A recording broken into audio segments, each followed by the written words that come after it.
তো এফ ব্লকের মধ্যে দুটো সিরিজ আছে, একটা ল্যান্থানাইট সিরিজ আর একটা অ্যাক্টিনিট সিরিজ। আগে ল্যান্থানাইট থেকে কথা শুরু করছি আমরা। তাহলে ল্যান্থানাইটের মধ্যে কি ইনফরমেশন আছে দেখো। প্রথম জেনারেল ইলেকট্রনিক কনফিগারেশন, এটা তোমাকে মুখস্থ করতে হবে। এগুলো জিজ্ঞেস করে এফ ব্লকের ইলেকট্রনিক কনফিগারেশনটা কি আছে। এখন ঢুকছিস রে।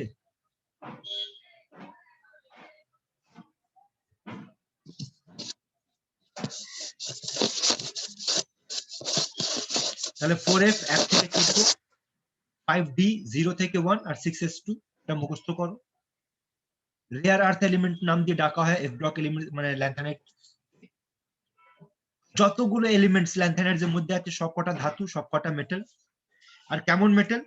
মেটাল গুলো সফট হবে, ম্যালিয়েবল হবে, ডাকটাইল। বলো তো ম্যালিয়েবল আর ডাকটাইল মানে কি? ডাকটাইল মানে নমনীয়। তার মানে এদেরকে আমরা শীট বা ওয়্যারের মধ্যে কনভার্ট করতে পারবো। বাট মেটাল হওয়ার ফলে এরা কিন্তু not good conductor of heat and electricity. মাথায় রাখো এটা। এরা হাইলি ডেন্স এলিমেন্ট, এদের ডেন্সিটি অনেক হাই। এদের ডেন্সিটি রেঞ্জ যেটা পাওয়া গেছে সেটা তোমার 6.77 থেকে 9.74 অব্দি, মানে হাইলি ডেন্সিটি। তারপর এদের আয়নাইজেশন এনার্জি যদি তুলনা করি আমরা, খুবই কম কম্পেয়ার টু অ্যালকাইন আর্থ মেটাল। কিন্তু মাথায় রাখো ল্যান্থানাইটস এর আয়নাইজেশন এনার্জি যেটা আছে সেটা কিন্তু অ্যাক্টিনিট থেকে বেশি। এদের কাছে কমপ্লেক্স তৈরি করার টেন্ডেন্সি খুব একটা বেশি নয়। তার কারণটা হচ্ছে এদের সাইজটা বড়। আর আমরা পড়েছিলাম আগে যে একটা কমপ্লেক্স তৈরি করার জন্য যে প্রাইমারি ক্রাইটেরিয়াটা চাই সেটা কি বলতো? অ্যাটমের সাইজ ছোট আর ইলেকট্রিক চার্জ ডেন্সিটিটা বেশি চাই। কিন্তু এখানে ব্যাপারটা উল্টো বলে এদের কাছে বেশি টেন্ডেন্সি নেই কমপ্লেক্স তৈরি করার। আর Lu3+ যদি বলা হয়, এটাই একটা এলিমেন্ট পাওয়া গেছে যেটা কমপ্লেক্স তৈরি করতে পারে, তার কারণ ওর সাইজটা ছোট বলে। আর এটা হচ্ছে ল্যান্থানাইট সিরিজের ইলেকট্রনিক কনফিগারেশন। প্র্যাকটিস করো, এলিমেন্টের নামগুলো মুখস্থ করো। ল্যান্থানাইট সিরিজের যে অক্সিডেশন স্টেট নিয়ে যদি আমরা কথা বলি, দেখো এখানে অক্সিডেশন স্টেটের পুরো একটা সিরিজ পাচ্ছি আমরা। কি আছে? সব থেকে কমন স্টেবল অক্সিডেশন স্টেট +3 পাওয়া গেছে। 4f0 যদি হয় বা 7 হয় বা 14 হয়, তাহলে ওইগুলো অক্সিডেশন স্টেট স্টেবল পাওয়া যাচ্ছে। তার মানে হাফ ফিল্ড হলে, ফুল ফিল্ড হলে বা ইনকমপ্লিট হলে স্টেবল পাওয়া যাচ্ছে। যার মধ্যে আবার এক্সেপশন হচ্ছে Sm2+, Eu2+, Yb2+ has tendency to acquire +3 oxidation state। মানে এরা হিসাবে বিহেভ করতে পারবে, যেহেতু ইলেকট্রনটা লুজ করবে তো they can act as reducing agent হিসাবে কাজ করে এরা। কিন্তু Ce4+, Pr4+, Tb4+ and Dy4+ এরাও +3 অক্সিডেশন স্টেট অ্যাকোয়ার করার চেষ্টা করবে।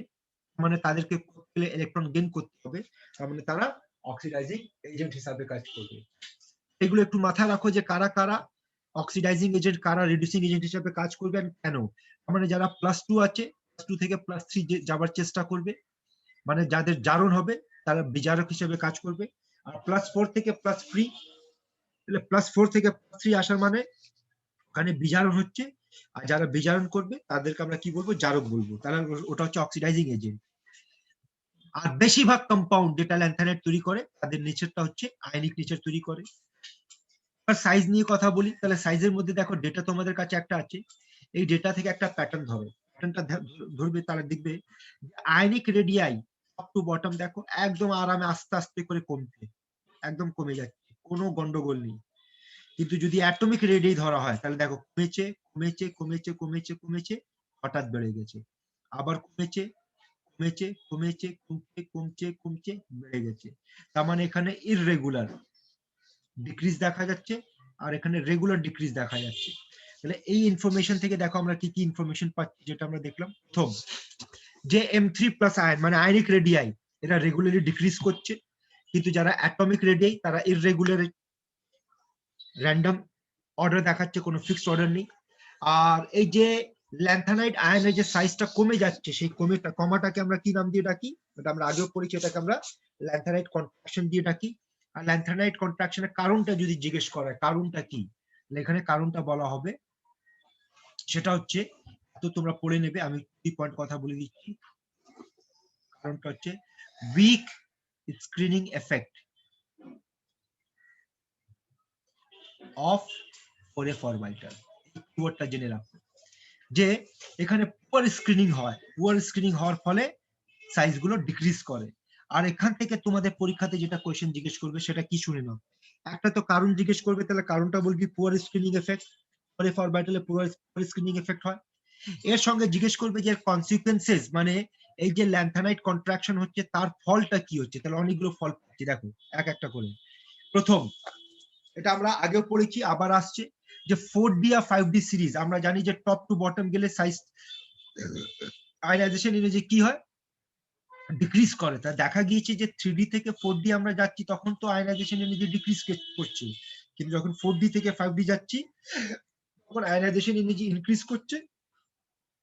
এর কারণটা পাওয়া গেছে ল্যান্থানাইট কন্ট্রাকশন। তার মানে 4D থেকে 5D আয়নাইজেশন ইনক্রিজ করার কারণটা হচ্ছে ল্যান্থানাইট কন্ট্রাকশন।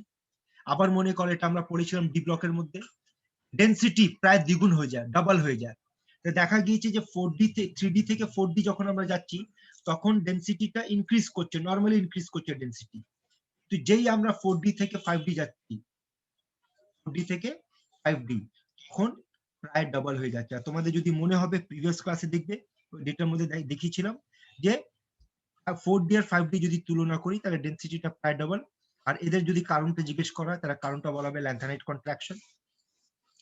নেক্সট আর একটা ইন্টারেস্টিং জিনিস পাওয়া গেছে, সেটা হচ্ছে আয়নিক রেডিয়াই ল্যান্থানাইট সিরিজের মধ্যে অনেক ছোট পাওয়া গেছে। চেঞ্জ গুলো মানে তোমরা যদি দেখো আর একবার দেখো, এখানে চেঞ্জ যদি আমরা ধরি, এই দেখো 106 থেকে 103, 101, 99, 98, 96, 95, মানে হালকা চেঞ্জ হচ্ছে। মানে এই যে হালকা চেঞ্জ হওয়ার ফলে কি হচ্ছে, ওদেরকে সেপারেট করাটা খুব কঠিন হয়ে যায়।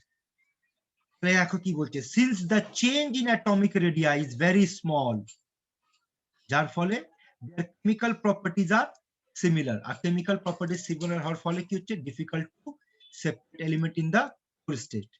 However, due to lanthanide contraction, some differences in the properties like solubility, complex ion formation, hydration, etc.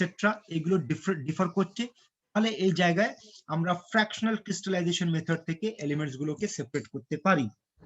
তার মানে ল্যান্থানাইট কন্ট্রাকশন আর একটা লাভ কি পাচ্ছি, যে এলিমেন্ট গুলোকে সেপারেট করতে হেল্প করছে, সাহায্য করছে। নেক্সট অ্যাপ্লিকেশন যেটা হচ্ছে সেটা হচ্ছে বেসিক স্ট্রেংথ। এটা ইম্পর্টেন্ট, দেখো অলরেডি নিট পরীক্ষাতে যেই পরীক্ষাতে এই কোশ্চেনটা জিজ্ঞেস করেছে। তাহলে ল্যান্থানাইড আয়নের সাইজটা ডিক্রিজ করছে টপ টু বটম, ডিক্রিজ করার ফলে ওর কোভ্যালেন্ট ক্যারেক্টার যেটা হচ্ছে সেটা বেড়ে যাচ্ছে, ফলে বেসিক স্ট্রেংথ ডিক্রিজ করছে। তাহলে মাথায় রাখো যে basic order top to bottom এখানে ডিক্রিজ করছে। আর সবার শেষে এটা আমরা অলরেডি পড়ে নিয়েছি যে জিরকোনিয়াম হ্যাফনিয়ামের সাইজ সমান কেন, নিওবিয়াম টাইটালিয়ামের সাইজ সমান কেন, এদের সাইজ সমান হওয়ার কারণটা পেয়েছি আমরা ল্যান্থানাইট কন্ট্রাকশন। তোমার কাছে এখানে 5খানা অ্যাপ্লিকেশন, মানে ল্যান্থানাইট কন্ট্রাকশনের 5টা অ্যাপ্লিকেশন মাথায় রাখো। একবার কুইক রিভিউ করে দিচ্ছি, আয়নাইজেশন এনার্জি, ডেনসিটি, এলিমেন্টের separation, basic strength of hydroxide, আর সেকেন্ড আর থার্ড সিরিজের মধ্যে যে সাইজ গুলো প্রায় সমান হয়ে যায়, সবার কারণ হচ্ছে ল্যান্থানাইট কন্ট্রাকশন। এই 5টা কারণ মাথায় রাখো। এবার আয়নাইজেশন এনার্জি নিয়ে একটু কথা বলি আমরা। আয়নাইজেশন এনার্জি যদি আমরা কথা বলি তাহলে এদের অলরেডি আমরা কথা বলেছিলাম যে এদের আয়নাইজেশন এনার্জি কম হয়। First and second ionization energy যেটা হচ্ছে সেটা পাওয়া গেছে প্রায় সমান as group 2 element alkaline earth metal, specially ক্যালসিয়ামের সঙ্গে সমান পাওয়া গেছে। থার্ড আয়নাইজেশন এনার্জি মানগুলো এখানে দেওয়া আছে, এখান থেকে তোমরা একটা প্যাটার্ন ধরতে পারো, অর্ডারটা ধরতে পারো কেমন কি হচ্ছে এখানে। রিডিউসিং পাওয়ার, এবার কার ক্ষমতা রিডিউসিং করার, দেখো এই ডেটাটা এনসিআরটি ডেটা।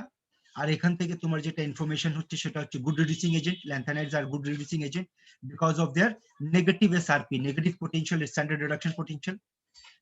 আর রিডিউসিং পাওয়ারে যদি অর্ডারটা দেখো তাহলে ল্যান্থানাম থেকে লুটিনিয়াম এটা ডিক্রিজ করছে। Lanthanide reacts with cold and hot water, liberate hydrogen. বলো তো আমাকে এলিমেন্টের নাম বলো বা কয়েকটা ধাতুর নাম বলো যারা কোল্ড ওয়াটার হোক বা হট ওয়াটার হোক তাদের সঙ্গে রিঅ্যাক্ট করে হাইড্রোজেন গ্যাস দেয় না, বলো তো দেখি।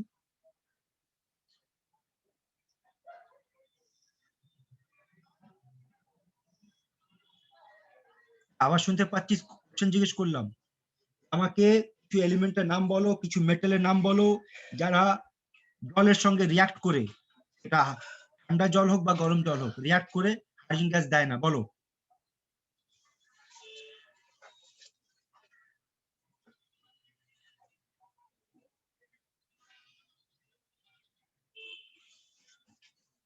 ক্লাসে আছিস তো?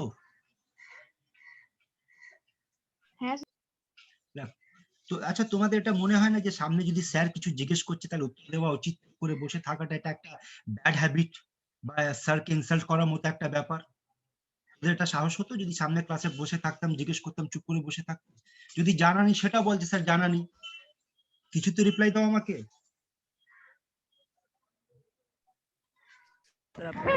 Sir copper. এতক্ষণ তেল মাখিয়ে পড়াতে হয় তোদের। কি বলেছিস? কপার। তোমাদের যদি ইলেকট্রোকেমিক্যাল সিরিজ পড়েছো, ইলেকট্রোকেমিক্যাল সিরিজের মধ্যে হাইড্রোজেনের নিচে যে ধাতুগুলো আছে যেমন copper, mercury, silver, gold, platinum, এরা কিন্তু জলের সঙ্গে হাইড্রোজেন গ্যাস দেয় না। ল্যান্থানাইট গুলো দেয়, এটা মাথায় রাখো। কালার প্রপার্টি, আবার চলে এসো। বলো তো ডি ব্লকের মধ্যে কালারের কারণ কি পড়িয়েছিলাম? তিনটে কারণ পড়িয়েছিলাম, বলতো কে বলবে আমাকে? তিনটে কারণ পড়িয়েছিলাম, বলো কি কি ছিল? ডিডি ট্রানজিশন, চার্জের ট্রান্সফার। একটা ছিল ডিডি ট্রানজিশন, একটা ছিল সিটিএস, চার্জ ট্রান্সফার স্পেকট্রাম, আর একটা কি বলেছিলাম মনে আছে? পোলারাইজেশন। পোলারাইজেশনের মধ্যে AgCl এর কালার, AgBr এর কালারের কারণ বলেছিলাম। সিটিএস এর মধ্যে MnO4 বা Cr7 এর কারণটা বলেছিলাম। বাকিগুলো ডিডি, যারা কালার দেখায় তারা ডিডি ট্রানজিশন। তো যেভাবে ডিডি ট্রানজিশন হয় কালারের জন্য, আনপেয়ার্ড ইলেকট্রন যখন জাম্প করছে আর ভিজিবল রেঞ্জের মধ্যে যদি ওয়েভলেন্থটা পাওয়া যায়, সেইভাবে এখানে আর একটা টার্ম হচ্ছে, তার নাম হচ্ছে FF ট্রানজিশন। যারা FF ট্রানজিশন করে তারা কালার দেখাতে পারে।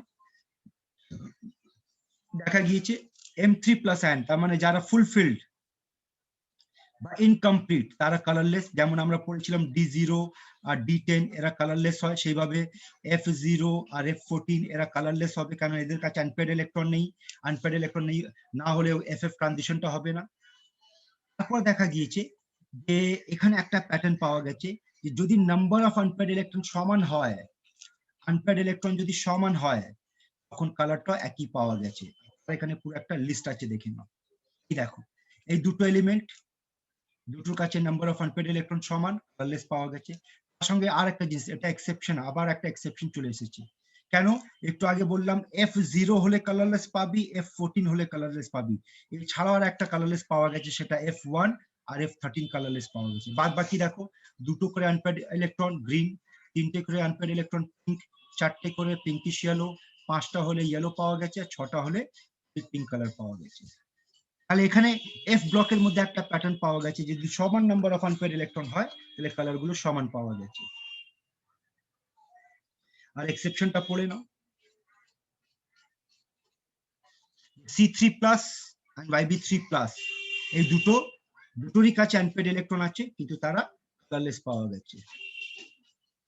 এবার রিঅ্যাক্টিভিটি নিয়ে একটু কথা বলি। কেমিক্যাল রিঅ্যাক্টিভিটি, কেমিক্যাল রিঅ্যাক্টিভিটির মধ্যে এম মানে হচ্ছে এখানে ধাতু, মেটাল, যে কোনো ল্যান্থানাইড হতে পারে। অক্সিজেনের সঙ্গে দিয়ে হিট করলে অক্সাইড তৈরি করছে, হাইড্রোজেন বা নাইট্রোজেন বা সালফার দিলে হাইড্রাইড, নাইট্রাইড, সালফাইড তৈরি করছে, কার্বনের সঙ্গে কার্বাইড, হ্যালোজেনের সঙ্গে হ্যালাইড, জলের সঙ্গে হাইড্রোক্সাইড তৈরি করছে, আর অ্যাসিডের সঙ্গে দিলে হাইড্রোজেন গ্যাস তৈরি করতে পারছে।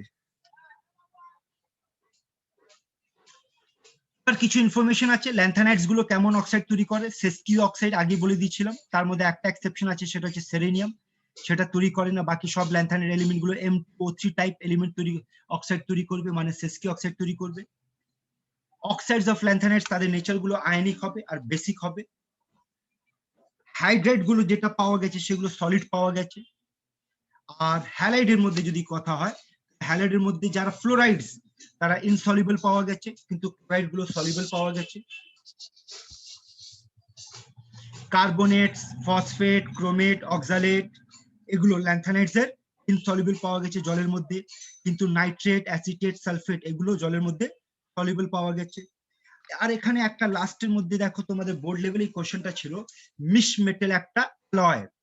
এই কম্বিনেশনটা মাথায় রাখো যে মিশ মেটালের মধ্যে প্রায় 94 থেকে 95% ল্যান্থানাইট মেটালস গুলো থাকে, 5% আয়রন থাকে, আর খুবই স্মল অ্যামাউন্টের মধ্যে সঙ্গে sulphur, carbon, silicon, calcium, aluminium এগুলো থাকে। মিশ মেটালের কম্পোজিশন জিজ্ঞেস করতে পারে, এটা মাথায় রাখো। এটা যা কথা বললাম, কার কথা বললাম, ল্যান্থানাইটস এর কথা বললাম। এবার আসছি আমরা অ্যাক্টিনিডস নিয়ে। অ্যাক্টিনিডস এর ইন্ট্রোডাকশনটা দেখো। তাহলে অ্যাক্টিনিডস এর প্রপার্টি গুলো কি কি আছে সবার আগে জেনারেল কনফিগারেশনটা দেখে নাও। এটা হচ্ছে 5F 1 থেকে 14, 6D 0 থেকে 1, 7S2। সিলভারি হোয়াইট মেটাল হয়, আর যদি অ্যালকালির মধ্যে দিয়ে দিলে ওর মধ্যে টার্নিশ মানে কিছু একটা রং চলে আসছে। Actinides having for battle they can show colour দেখাতে পারে, কারণ হবে FF ট্রানজিশন। বেশিরভাগ অ্যাক্টিনিডস আয়ন্স গুলো প্যারাম্যাগনেটিক ইন নেচার, মানে তাদের কাছে অ্যাম্পিয়ার ইলেকট্রন। আর যতগুলো অ্যাক্টিনিডস সবকটা কিন্তু রেডিওঅ্যাক্টিভ এলিমেন্ট আছে। একটা এলিমেন্টকে যদি বাদ দেওয়া হয়, এই চারটে এলিমেন্টকে বাদ দেওয়ার পর অ্যাক্টিনিয়াম, থোরিয়াম, প্রোট্যাক্টিয়াম এন্ড ইউরেনিয়াম সবকটা এলিমেন্ট সিনথেটিক এলিমেন্ট মানে ম্যানমেড এলিমেন্ট পাওয়া গেছে। আর টেবিলের মধ্যে ইউরেনিয়ামের পর যতগুলো এলিমেন্ট, ওই এলিমেন্টটাকে ট্রান্স ইউরেনিক নাম দিয়ে ডাকা হবে। ইউরেনিয়াম থেকে যতগুলো এলিমেন্টস আয়নাইজেশন এনার্জি কম হয় ল্যান্থানাইডের তুলনায়, এদেরও অক্সিডেশন স্টেট +3। আর এর এখানেও আর একটা কনসেপ্ট পাবি, যেমন আমরা পড়েছিলাম ল্যান্থানাইট কন্ট্রাকশন, সেই ডিউ টু দেখ আবার সেই কিওয়ার্ডটা চলে এসেছে, পুয়ার শিল্ডিং এফেক্ট। এবার কার 5F, ল্যান্থানাইডের মধ্যে 4F ছিল, এখানে 5F। এর ফলে এদেরও সাইজ ডিক্রিজ করে, সাইজ ডিক্রিজ করাটাকে নাম দেওয়া হচ্ছে অ্যাক্টিনিট কন্ট্রাকশন। তাহলে একটা ছিল তোমাদের কাছে ল্যান্থানাইট কন্ট্রাকশন, আর একটা কন্ট্রাকশনটাকে নাম দেওয়া হচ্ছে অ্যাক্টিনিট কন্ট্রাকশন। এটা ছিল প্রপার্টিজ অফ অ্যাক্টিনিটস। আর এটা তোমাদের কাছে সিরিজের মধ্যে অনেকগুলো ডেটা দেখো দেওয়া হচ্ছে, সবকটা এলিমেন্টের নাম, তাদের সিম্বল, তাদের ইলেকট্রনিক কনফিগারেশন, তাদের অক্সিডেশন স্টেট, তাদের মেটালিক রেডিয়াই। আর এখানে দুটো টাইপ অফ আয়নিক রেডিয়াই, একটা 4+, একটা 3+, আর তাদের ডেনসিটি। তাহলে এখান থেকে প্যাটার্ন গুলো ধরো, মানগুলো মুখস্থ করার দরকার নেই। যেমন দেখো মেটালিক রেডিয়ার মধ্যে যদি প্যাটার্নটা তোমরা দেখতে যাবে, তাহলে এখানে একটা ইররেগুলার প্যাটার্ন পাবে। দেখো 203 থেকে কমেছে 180, আরো কমেছে কমেছে কমেছে, বেড়ে গেছে বেড়ে গেছে, একটু বেড়েছে, আবার কমে গেছে, আবার বেড়ে গেছে, সমান হয়ে গেছে। তার মানে প্রায় ইররেগুলার প্যাটার্ন পাওয়া গেছে। কিন্তু আয়নিক রেডিয়াই গুলো দেখো 14 থেকে 4, 3, 1, 199, 97 রেগুলারলি ডিক্রিজ করছে। এভাবে 3+টা দেখো এরও আস্তে আস্তে করে ডিক্রিজ করছে, এখানে কোনো র্যান্ডম প্যাটার্ন নেই। লাস্টে গিয়ে একটু গন্ডগোল আছে, এই গন্ডগোলটা একটু ধরে রাখো, কারণ এখান থেকে যা কোশ্চেন জিজ্ঞেস করবে সব ফ্যাক্ট বেস, কনসেপচুয়াল কোশ্চেন থাকবে না। এর মধ্যে এবার একটু কম্পেয়ার করে নিই আমরা ল্যান্থানাইট আর অ্যাক্টিনিডের মধ্যে সিমিলারিটিস যদি বলা, তার মধ্যে কি কি সিমিলারিটিস আছে। দুটোরই মধ্যে +3 অক্সিডেশন স্টেট পাচ্ছি আমরা, দুটি ভালো রিডিউসিং এজেন্টের মধ্যে কাজ করতে পারছে, দুটি প্যারাম্যাগনেটিক হিসেবে কাজ করতে পারছে। আর বেশিরভাগ ল্যান্থানাইট আর অ্যাক্টিনিডস এর আয়ন্স গুলো colour due to FF transition. আর both show steady decrease ionic radii মধ্যে, যার ফলে একটা ল্যান্থানাইট কন্ট্রাকশন আর একটা অ্যাক্টিনিড কন্ট্রাকশন পাবো। আর নাইট্রাইট, পারক্লোরেট, সালফেট, ল্যান্থানাইডের সলিবল, হাইড্রোক্সাইড, কার্বনেট, ফ্লুরাইড এগুলো ইনসলিবল। দুটোরই একই প্যাটার্ন পাওয়া গেছে, soluble and insoluble. and ion exchange behavior is exhibited by both, দুটোই আয়ন এক্সচেঞ্জ করতে পারে।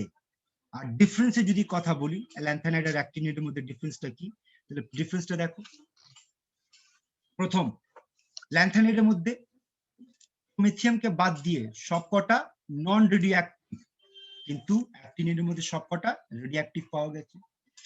+3 অক্সিডেশন বাদ দিয়ে +2 +4 পাওয়া গেছে ল্যান্থানাইটের মধ্যে, কিন্তু অ্যাক্টিনিডের মধ্যে +3 কে বাদ দিয়ে +2 +4 +5 +6 +7 পাওয়া গেছে। এরা অক্সো আয়ন তৈরি করতে পারে না, এরা অক্সো আয়ন তৈরি করতে পারে, যেমন দেখো ইউরেনিয়ামের সঙ্গে প্লুটোনিয়ামের সঙ্গে তৈরি করতে পারছে। এদের oxides and hydroxides less basic, অ্যাক্টিনিডের বেসিক ক্যারেক্টার বেশি পাওয়া গেছে। এদের কাছে less tendency to form complex, তুলনায় এদের কাছে বেশি টেন্ডেন্সি পাওয়া গেছে কমপ্লেক্স তৈরি করা। প্যারাম্যাগনেটিক নেচার, প্যারাম্যাগনেটিক নেচার, কিন্তু এদের প্যারাম্যাগনেটিক যত সহজে এক্সপ্লেন করা যায় তত সহজে এগুলো পাওয়া যায়নি এখন পর্যন্ত। আর most of the tripositive ions are colourless, আর এখানে most of the tripositive and tetrapositive ions are colour পাওয়া গেছে। তাহলে এই ইনফরমেশনটা ডিফারেন্সটা মাথায় রাখো। এখানে যদি আমরা বলি তাহলে ল্যান্থানাইট এন্ড অ্যাক্টিনিড শেষ হলো। এবার দেখো অন্য একটা জায়গা তোমাদের নিয়ে যাচ্ছে, এখানে এফ ব্লকটা শেষ হয়ে গেছে। এবার এফ ব্লকের পর তোমাদের কিছু অক্সিডাইজিং এজেন্ট কিভাবে কাজ করতে পারে, তারা কাকে কাকে কিভাবে অক্সিডাইজ করতে পারে, এই নলেজটা যদি একটু রাখতে পারো তাহলে দেখবে পি ব্লকের অনেকগুলো অক্সিডেশন রিয়াকশন, ডি ব্লকের রিয়াকশন গুলো করতে পারবি। যেমন দেখো আগে কনসেপ্টটা বুঝো। এই হচ্ছে তোমার লিস্ট অক্সিডাইজিং এজেন্টের। দেখো তো লিস্টের মধ্যে কারা কারা আছে। লিস্টের মধ্যে হ্যালোজেন আছে, hydrogen peroxide, potassium iodate, potassium dichromate, KMnO4, তিনটে কন্ডিশনে acidic medium, neutral medium, alkaline medium, MnO2, NaClO, HNO3 আর এটা HNO, আবার দুটো কন্ডিশন, একটা কনসেন্ট্রেটেড আর একটা ডাইলিউট। প্রত্যেকের রিয়াকশন দেওয়া আছে। আর এগুলো এগুলো যতগুলো রিয়াকশন আছে এগুলো সব কেমন রিয়াকশন, এগুলো হচ্ছে হাফ সেল রিয়াকশন, মানে এটা পুরো রিয়াকশনটা হয়নি। আর এর মধ্যে যেটা সব থেকে বেশি ইম্পর্টেন্ট হবে সেটা হবে এই দুটো, এইটা আর এইটা।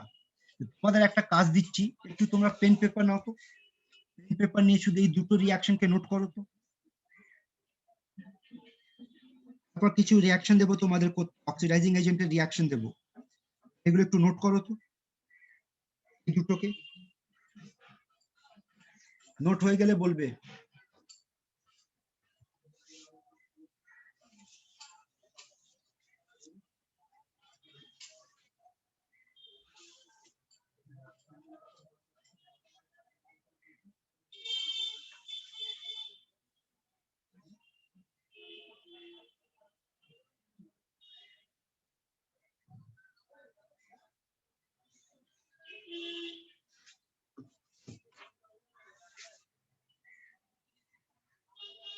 স্যার হয়ে গেছে। স্যার হয়ে গেছে। ঠিক, তোমাদের নোটসের মধ্যে দেখবে এরকম একটা লিস্ট বানিয়ে দিয়েছি, যেমন অক্সিডাইজিং এজেন্টের লিস্ট দিলাম সেইভাবে রিডিউসিং এজেন্টের লিস্টটা দেখে নাও। আর রিডিউসিং এজেন্টের মধ্যে কারা কারা আছে দেখে নাও। হাইড্রোজেন আছে, hydrogen iodide, hydrogen peroxide, ferrous ion, stannous ion, sodium thiosulphate, sulphurous acid, nitrous acid, oxalic acid, zinc, aluminium আর এইটা। আর এই রিয়াকশন গুলো এখন দরকার নেই, এটা পরে আমি অন্য জায়গায় তোমাদের সঙ্গে কথা বলবো। আর এদের এই রিয়াকশন গুলো আছে। দেখো এইসব যদি রিয়াকশন গুলো আমাদের মাথায় থাকে আমরা কি করতে পারি, যেমন এইটা ধরে নাও, বলো Fe2+ সব সময় কিসে কনভার্ট হবে বলো। Fe3+, এটা মুখস্থ রাখো। যেমন SN2+ সব সময় কিসে কনভার্ট হবে, SN4+।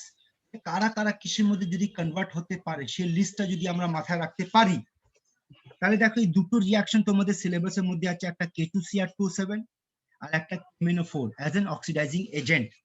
এখান থেকে কেমন রিয়াকশন আমরা করতে পারি। দেখো তো এই রিয়াকশনটা তোমরা নোট করেছো, এটা নোট হয়েছে তোমাদের এইটা। হ্যাঁ স্যার। এবার তার নিচে এটা নোট করো, আর একটা আছে KMnO4 plus 3H2SO4 arrow K2SO4 plus 2MnSO4 plus 3H2O plus 5টা nascent oxygen।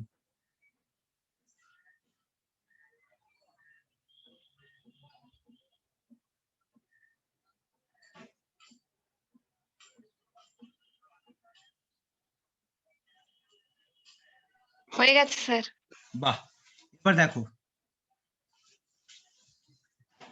এই লিস্টটা যদি তোমরা মাথায় রাখতে পারো তাহলে দেখবি ইনঅর্গানিক কেমিস্ট্রির মধ্যে যতগুলো redox reaction, oxidation reduction reaction খুব সহজে করতে পারবি। ইনফরমেশন মাথায় রাখতে হবে। ফেরাস কিসের মধ্যে কনভার্ট হবে, ফেরিক। Ai কিসের মধ্যে কনভার্ট হবে, I2। H2S কিসের মধ্যে কনভার্ট হবে, সালফার। SO2 H2SO4 এর মধ্যে কনভার্ট হবে। নাইট্রাইট আর সালফাইট, নাইট্রেট আর সালফেটের মধ্যে কনভার্ট হবে। অক্সালিক অ্যাসিড কার্বন ডাইঅক্সাইডের মধ্যে কনভার্ট হবে। HCl, HI বা HBr যাই হোক না কেন ওরা হ্যালোজেনের মধ্যে কনভার্ট হবে। আর্সেনাইট, আর্সেনেট, হাইড্রোজেন পারঅক্সাইড জল আর অক্সিজেনের মধ্যে কনভার্ট হবে। ইথাইল অ্যালকোহল আমরা পড়েছি, অ্যালডিহাইড। আর মোর সল্ট, আচ্ছা মোর সল্টের ফর্মুলা কে বলবে আমাকে বলো।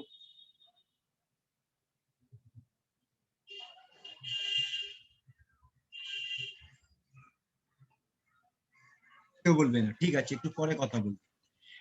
এই যে তোমাদের কাছে লিস্ট আছে, এই লিস্টটা যদি তোমরা মাথায় রাখতে পারো তাহলে দেখো কিভাবে তোমরা জিনিসটাকে নিজে থেকে ক্রিয়েট করবে সেটা দেখে নাও। যেমন প্রথম ferrous salt oxidise to ferric salt, তাহলে যদি কোশ্চেনের মধ্যে ধরো আমাকে দিয়ে দিল যে MnO4 এর সঙ্গে কোনো একটা ফেরাস সল্ট দিয়ে দিল, তাহলে রিয়াকশনটা কিভাবে তৈরি করব সেই রিয়াকশন লেখার নিয়মটা বলছি, সেটা একটু ফলো করো। একটা দুটো এক্সাম্পল দেবো, তারপর কয়েকটা প্রবলেম তোমাদের দেবো, সলভ করে দেখাবে। তাহলে দেখো রিয়াকশনটা কিভাবে লিখতে পারি। আগে তোমরা বলো, রিপ্লাই দেবো ওখান থেকে, বলো MnO4 বিক্রিয়ার কটা রিয়াকশন লিখিয়েছি তোমাদের? দুটো। দুটো না? আর দুটোই একই, ডিফারেন্সটা কি? হচ্ছে স্কেলেটাল ফর্ম মানে আয়নিক ফর্মে, আর একটা নন আয়নিক ফর্ম, ওর মধ্যে কোনো আয়ন নেই। আয়নিক ফর্মের রিয়াকশন এটাই লিখেছিলাম, দেখো সরি না, নন আয়নিক এটাই লিখেছিলে না? হ্যাঁ স্যার। ঠিক আছে, হ্যাঁ তাহলে স্যার। এটা যদি আমার মুখ, আর এটাকে আমাকে মুখস্থ রাখতে হবে। আর সেকেন্ড যে লাইনটা সেটা আমার হেডিং থেকে তৈরি করব। সেকেন্ড লাইনটা কি বল? ফেরাস সল্ট, ধরে নাও ফেরাস সল্টটা হয়ে গেল FeSO4, বল FeSO4 কিসে কনভার্ট হবে বলো তো? Fe2SO4 whole 3। ফেরিকে হবে। আর এই বিক্রিয়াটা যেটা হয় সেটা অ্যাসিডিক মিডিয়ামে হয়, তাহলে একটা অ্যাসিড নিয়ে নেব। এবার বলো তো বাই প্রোডাক্টটা এখানে কি, আর এটা অক্সিডেশন হচ্ছে, এখানে অক্সিডেশন হচ্ছে, বলো বাই প্রোডাক্টটা কি লিখবো? দেখো তো বাই প্রোডাক্ট জল হবে? হ্যাঁ স্যার।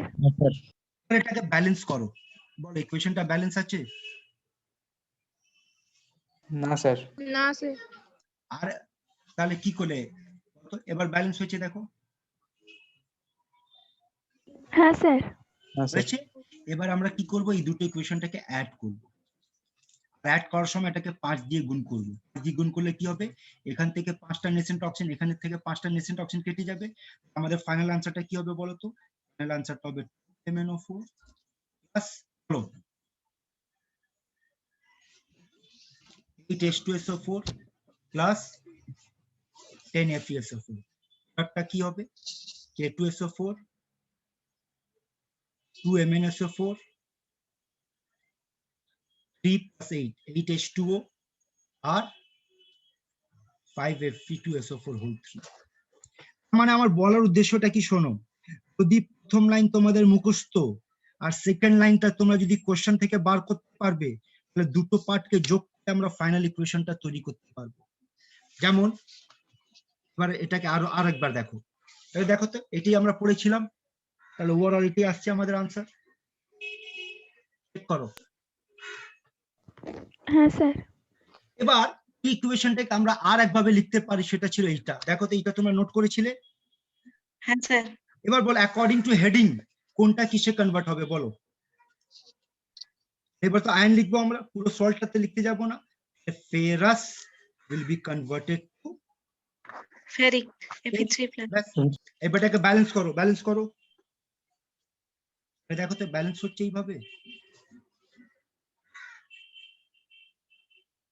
হ্যাঁ স্যার।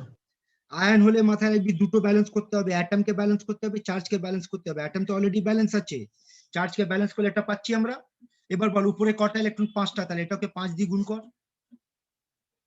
গুণ করে দুটোকে যোগ কর। তাহলে দেখো তো এই 5 দিয়ে গুণ করে যোগ করলে এই জিনিসটা আমরা পাচ্ছি।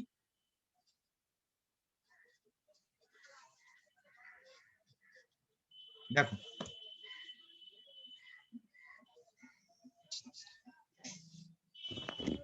হ্যাঁ স্যার। তার মানে অ্যাকচুয়ালি তো আমার আনসারটা এটা নয়, আমার আনসারটা আসা এটা ছিল MnO4 বল কি হবে plus 5Fe2 plus 8H plus, কারণ 2 দিয়ে সব কেটে যাবে, দেখতো এটা হয়ে যাবে 5Fe3 plus Mn2 plus plus 4H2। এইভাবে তোমাদের এক একটা করে আমি প্রবলেম দিচ্ছি, তোমরা আমাকে উত্তর বানিয়ে দাও যে কি হবে। যেমন নেক্সট হেডিং দেখো, Ki কিসে কনভার্ট হচ্ছে রে? I2। I2। তাহলে প্রথম লাইনটা কি লিখবো বলো? Ki থেকে I2। প্রথম লাইন তো আমাদের এটা হবে। হ্যাঁ স্যার। প্রথম তো আমার লাইন ফিক্স না, সেই জন্য তো এটা নোট করেছি তোমাদের, প্রথম লাইনটা ফিক্স আছে। সেকেন্ড লাইনটা বলো অ্যাসিডিক মিডিয়ামে বিক্রিয়াটা হবে, তোমরা বলো তো, বা তোমরা লেখো না, লেখো, লিখে বলো আমাকে। সেকেন্ড লাইনটা তোমরা বলো কি হবে? আর সেকেন্ড লাইনটা আবার বলছি এই বিক্রিয়াটা অ্যাসিডিক মিডিয়ামে হয়, তাহলে বল Ki plus H2SO4 plus nascent oxygen product তৈরি কর। Ki plus H2SO4 plus nascent oxygen product তৈরি কর।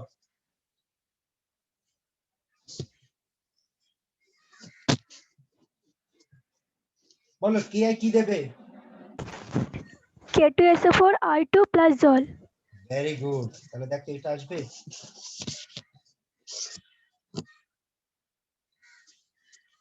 হ্যাঁ স্যার। আর এবার যদি এটা পেয়ে গেলাম তাহলে রিঅ্যাকশনটা পেয়ে গেলাম, এবার যোগ করে দাও।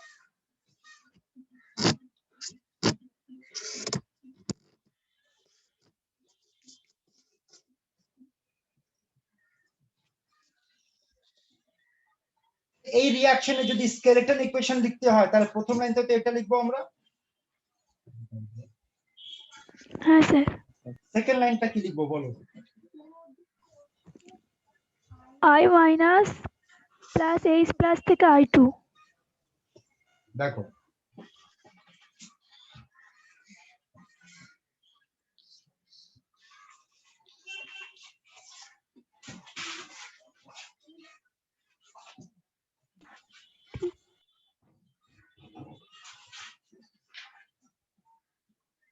ঠিক আছে? হ্যাঁ স্যার।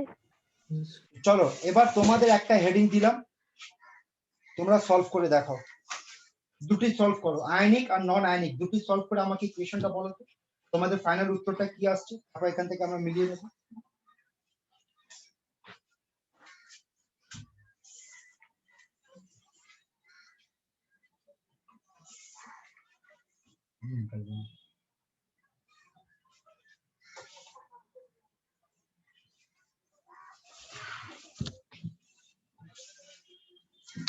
কি করছো?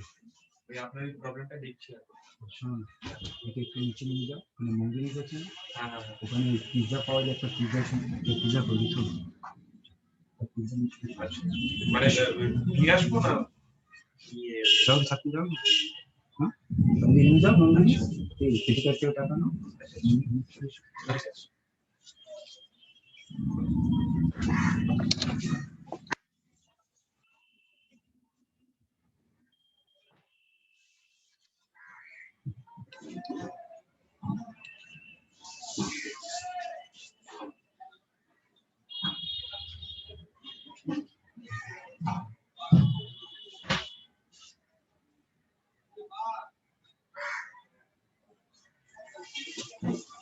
এখন খেয়াল রাখবি পালিয়ে যায়।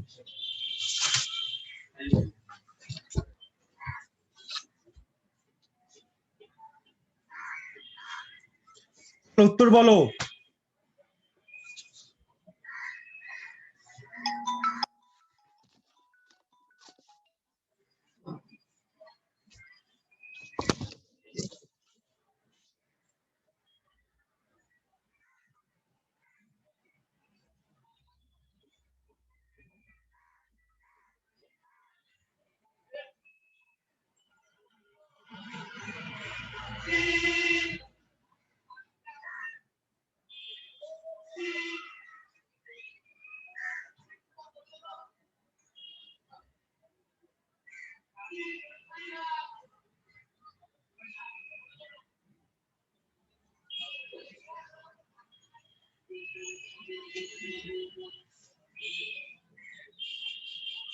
বলবি উত্তর বলবি তোরা?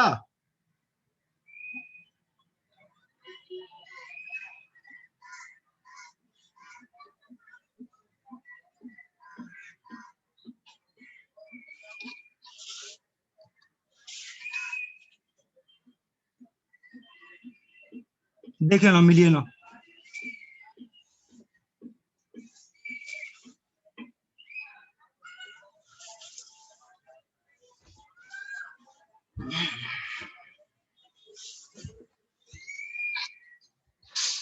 ঠিক আছে স্যার। চলো নেক্সট আর একটা দিলাম, এটা ট্রাই করো তো, হেডিংটা ট্রাই করো দেখি। আচ্ছা দাঁড়াও দাঁড়াও, তার আগে দাঁড়াও তো, ঠিক আছে, চলো এই হেডিংটা ট্রাই করো।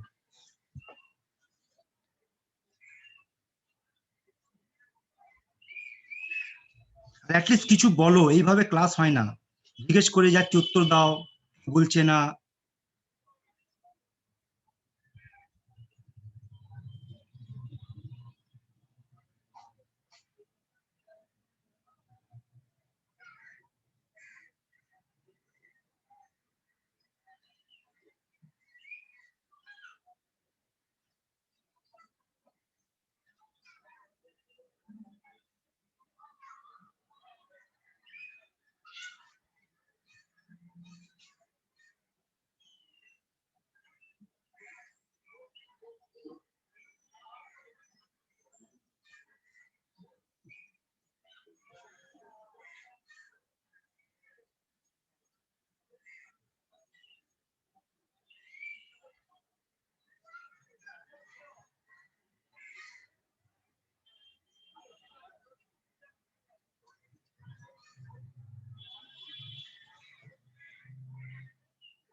স্যার হয়েছে। হয়েছে? বল, আনসার বল।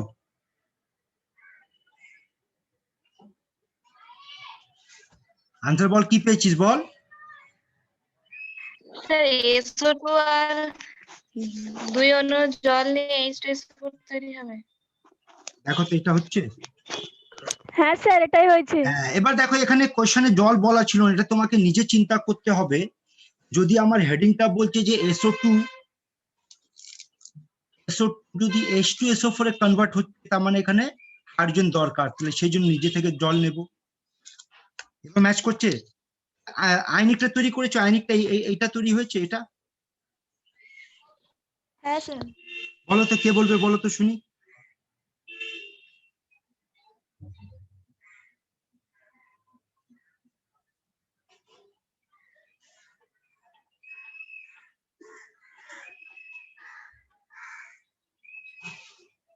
বল।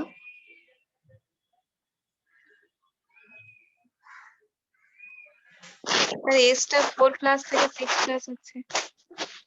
এটাই তো জানতে চাই যে তোরা এটা কেমন। দেখ এখানে যদি তৈরি করবি তাহলে কিভাবে তৈরি হবে, ইকুয়েশনটা কিভাবে তৈরি হবে দেখো। According to heading ball, SO2 কিসে কনভার্ট হচ্ছে, আয়নিক ফর্মে।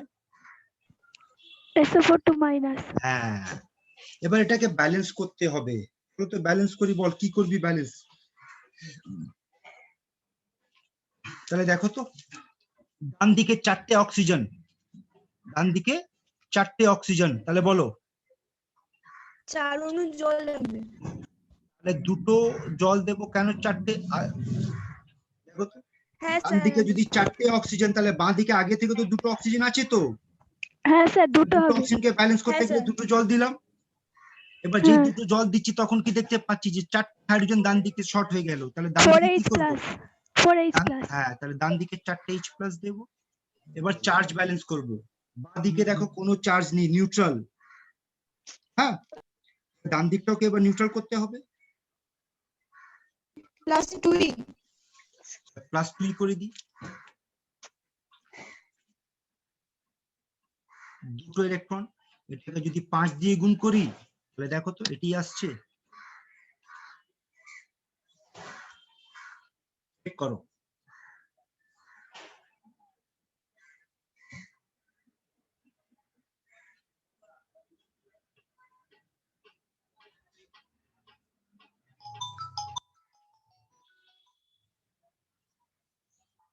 হ্যালো,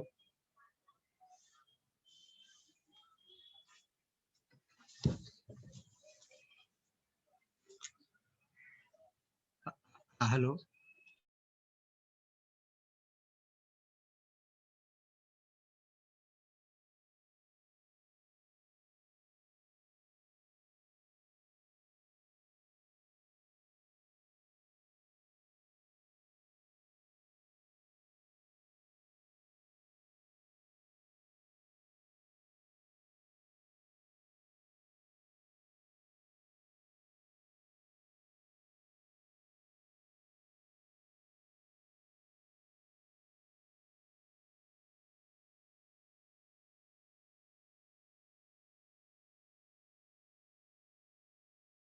হ্যাঁ স্যার হয়েছে।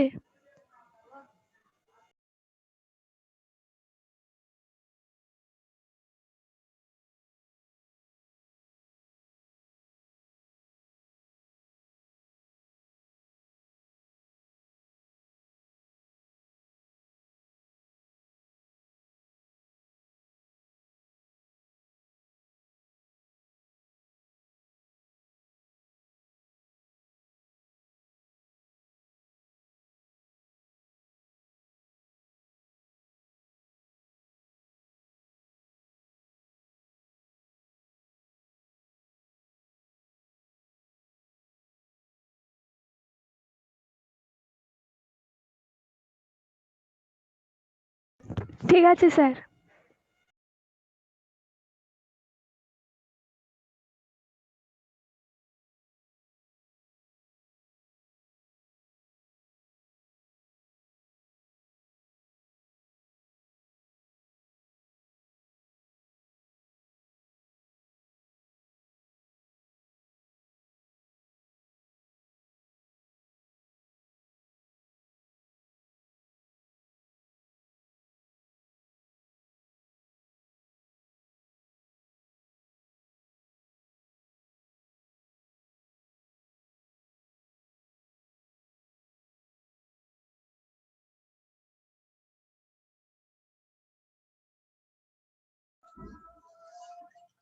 তাহলে দেখ তো এই রিয়াকশন গুলো দেখে প্যাটার্ন ধরতে পারছিস?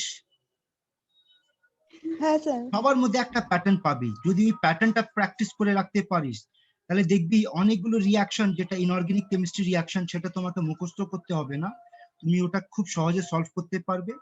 যেমন দেখো, এটা তো হলো সালফাইড, আরো কয়েকটা এক্সাম্পল গুলো দেখে নাও, এখানে তো সব সলভ করাই আছে। অক্সালিক অ্যাসিড থেকে কার্বন ডাইঅক্সাইড, দেখো তো এই রিয়াকশনটা নিজে তোমাদের আর সলভ করতে হবে না, জাস্ট প্যাটার্নটা দেখো তো, রিড করো, দেখো তো বুঝতে পারছো?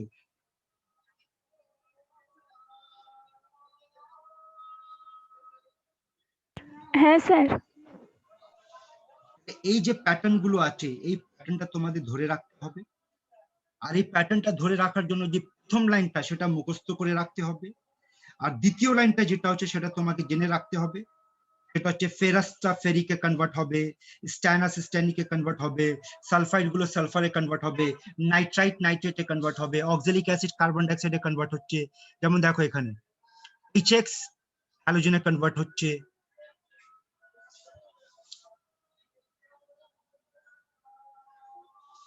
যেমন আরো দেখো আর্সেনাইট আর্সেনেটে কনভার্ট হচ্ছে, তাহলে দেখো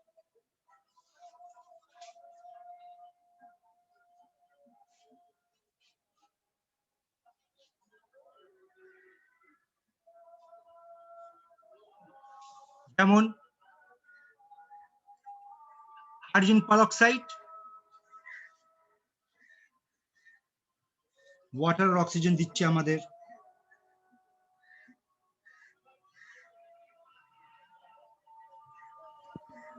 তো এইসব রিয়াকশন গুলো তোমাদের নোটসে অলরেডি দেওয়া আছে, তোমাদের কাজ হচ্ছে প্র্যাকটিস করো, প্র্যাকটিস করার পর ধরে রাখতে পারবে। যেমন অ্যালকোহল অ্যালডিহাইডে কনভার্ট হচ্ছে।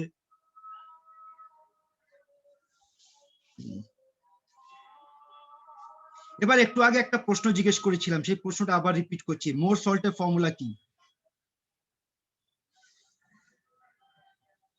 স্যার NH4 তার হোল 2 FeSO4 তার হোল 2 ডট 6H2O। এবার দেখ, ভেরি গুড। এবার এই প্রশ্নটা এখানে যে মোর সল্ট, তাহলে মোর সল্টের মধ্যে আবার বলতো মা কি বললি ফর্মুলাটা বলো।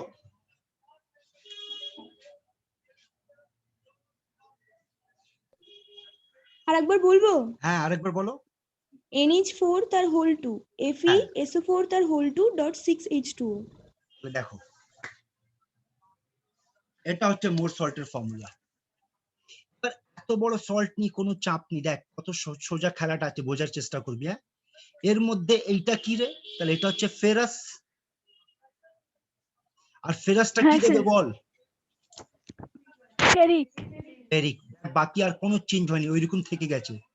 ধর তো রিয়াকশনটা, ফেরাসটা ফেরিকে কনভার্ট হয়ে গেছে, তার মানে আমার ওভারঅল রিয়াকশন এইটা হচ্ছে, দেখো। আর এই রিয়াকশনটা আরো সোজা হয়ে যাবে যদি আমরা আয়নিক ফর্মে দেখি। দেখো আয়নিক ফর্মে এইটুকু হলেই হয়ে গেল কাজটা। দেখো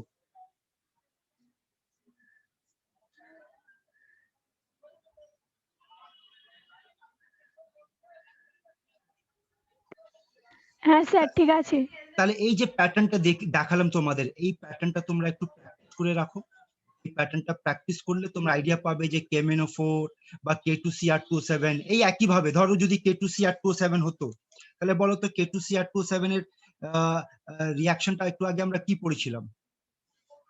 এটা আমরা পড়েছিলাম Cr2O7 minus plus 14H plus plus 6 electron product Cr3 plus আর 7H2। এটি নোট করেছিলে, দেখো তো এটি ছিল না?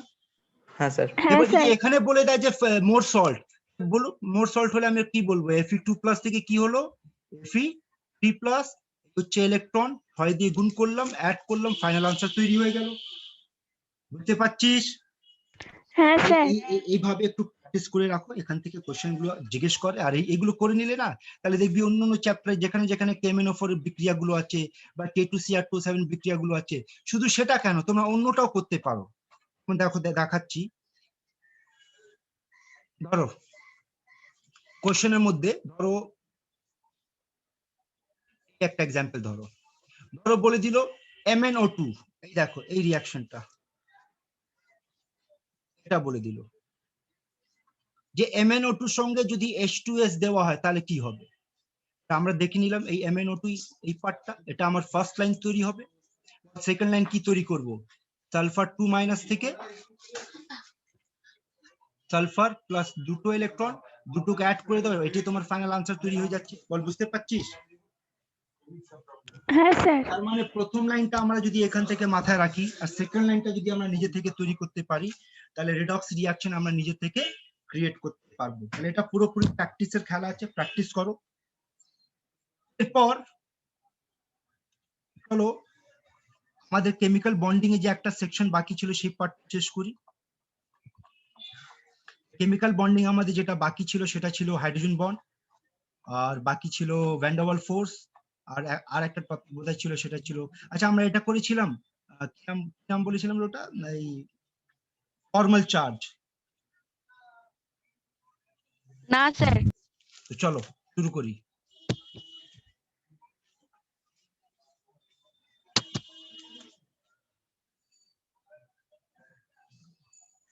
Hydrogen bond,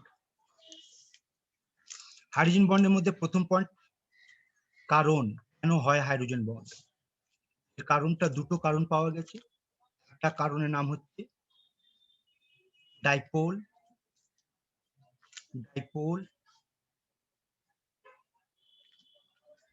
interaction. আর ডাইপোল ইন্টারঅ্যাকশনের মধ্যে কিভাবে হচ্ছে দেখো তো, আমরা বলতে পারি এটা ডাইপোল, ডেল্টা প্লাস আর ডেল্টা মাইনাস। ডাইপোল মানে দুটো পোল, হ্যাঁ স্যার।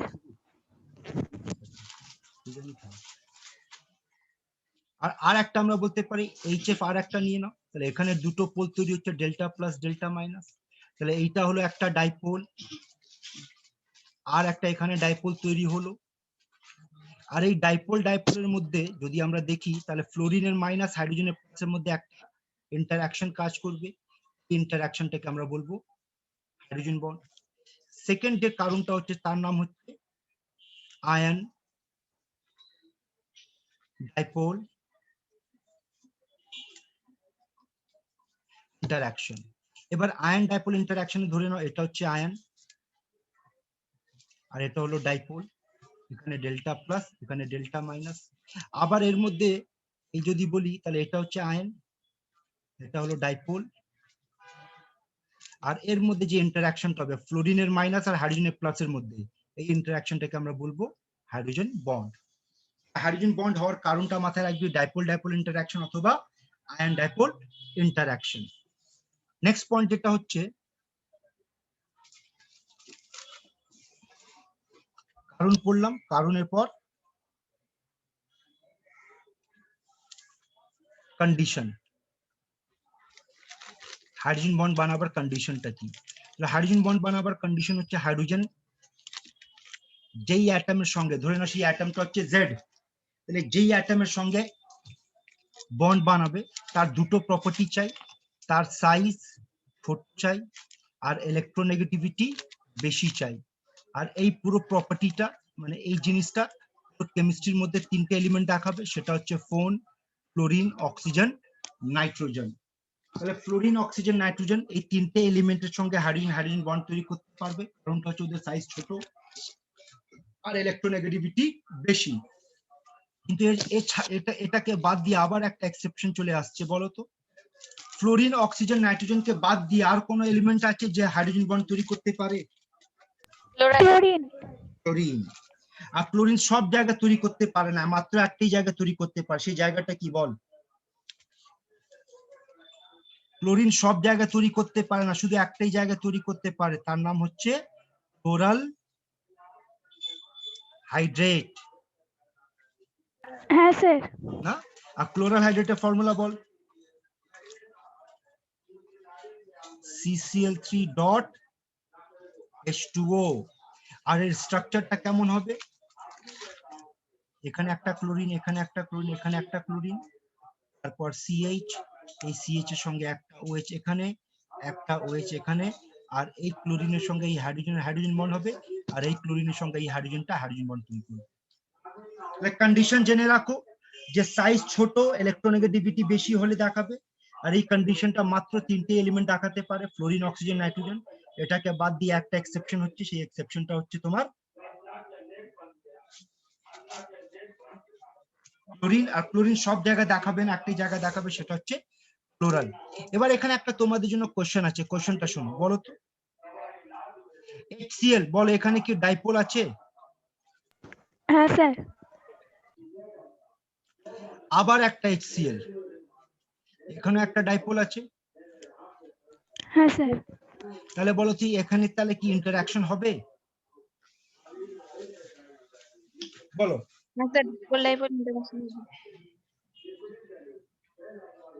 বলো রে, ইন্টারঅ্যাকশন হবে কি হবে না, আগে সেটা বল না। হ্যাঁ স্যার। হ্যাঁ স্যার। তাহলে ইন্টারঅ্যাকশনের নাম বল। Dipole dipole interaction. Very good. এটাকে কিন্তু হাইড্রোজেন বন্ড বলা যাবে না, এই ইন্টারঅ্যাকশনের নাম হয়ে যাবে ডাইপোল ডাইপোল ইন্টারঅ্যাকশন। এটাকে হাইড্রোজেন বন্ড কেন বলা হচ্ছে না? কারণটা হচ্ছে যে আমার যার মধ্যে ইন্টারঅ্যাকশনটা হচ্ছে তার সাইজ বড়, আর অ্যাজ পার রুল সাইজ ছোট হওয়া উচিত, ইলেকট্রোনেগেটিভিটি বেশি চাই, আর এই প্রপার্টিটা শুধু তিনটে এলিমেন্ট দেখায়, ফ্লোরিন, অক্সিজেন, নাইট্রোজেন। সেই জন্য এই ইন্টারঅ্যাকশনটাকে আমরা ডাইপোল ডাইপোল ইন্টারঅ্যাকশন বলবো, কিন্তু হাইড্রোজেন বন্ড বলতে পারবো না।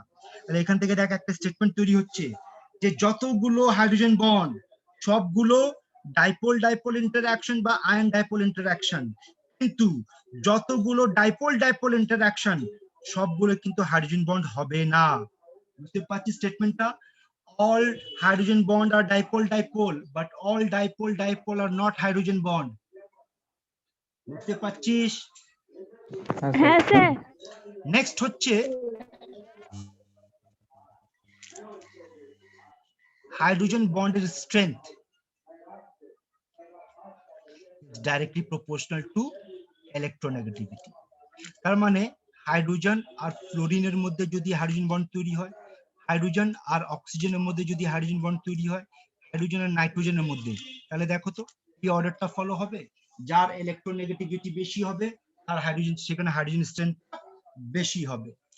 এবার বলো তো হাইড্রোজেন বন্ডের কটা টাইপ হয়? ইন্ট্রা আর ইন্টার। একটা হচ্ছে ইন্টারমলিকুলার হাইড্রোজেন বন্ডিং, আর একটা হচ্ছে ইন্ট্রামলিকুলার হাইড্রোজেন বন্ডিং। একটা ইন্টার আর একটা ইন্ট্রা।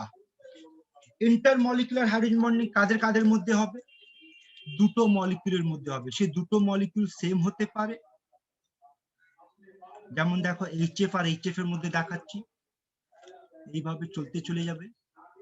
অথবা দুটো মলিকিউল আলাদা মলিকিউলের মধ্যে হতে পারে, যেমন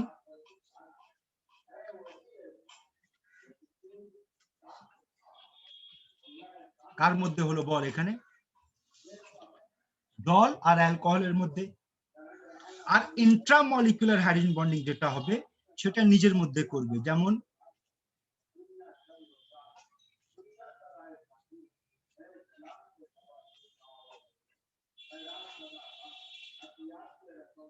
এইটা। আবার নেক্সট পাতায় চলে এসো। এটা স্যার ওই পেজটা একবার দেখান।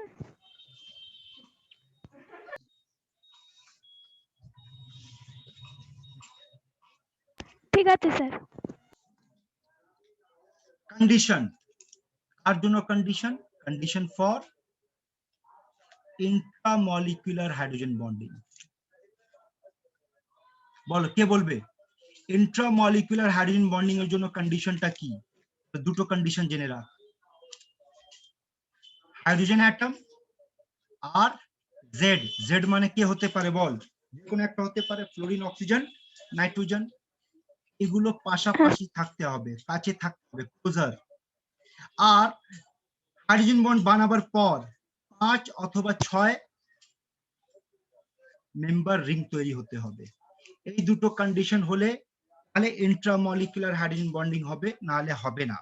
যেমন আগে এটা বলো, তোমাদের সামনে দুটো মলিকিউল রাখছি, এই দুটো মলিকিউলের আগে নাম বলো। বলো। অর্থো নাইট্রোফেনল। পরেরটা নাম বল। প্যারা নাইট্রোফেনল। এবার যদি জিজ্ঞেস করা হয় অর্থো নাইট্রোফেনল আর প্যারা নাইট্রোফেনল, এদের মধ্যে হাইড্রোজেন বন্ড কে তৈরি করতে পারবে বল? অর্থো। অর্থো ইন্ট্রা করবে আর প্যারা ইন্টার করবে। হ্যাঁ, যদি জিজ্ঞেস করা হয় এই দুটোর মধ্যে হাইড্রোজেন বন্ড কে তৈরি করবে, তাহলে উত্তর হচ্ছে দুটোই। দুটোই হাইড্রোজেন বন্ড তৈরি করতে পারবে, কিন্তু দুটোর মধ্যে এই মলিকিউলটা ইন্ট্রা তৈরি করতে পারবে। আর ইন্ট্রা কেমন তৈরি করবে দেখো এইরকম।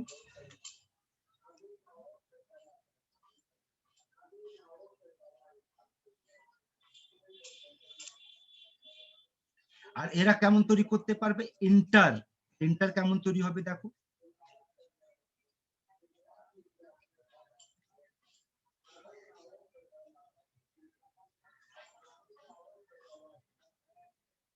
এর সঙ্গে এখানে এইভাবে চলতে চলে যাবে। তাহলে বলো তো তারা কেন ইন্ট্রা তৈরি করতে পারছে না? দূরে আছে তাই। দূরে আছে, ঠিক আছে। আচ্ছা দেখো তো অর্থ যেটা তৈরি করেছে, অর্থ যেটা তৈরি করেছে তৈরি হওয়ার পর কত মেম্বারের রিং তৈরি হচ্ছে দেখো তো।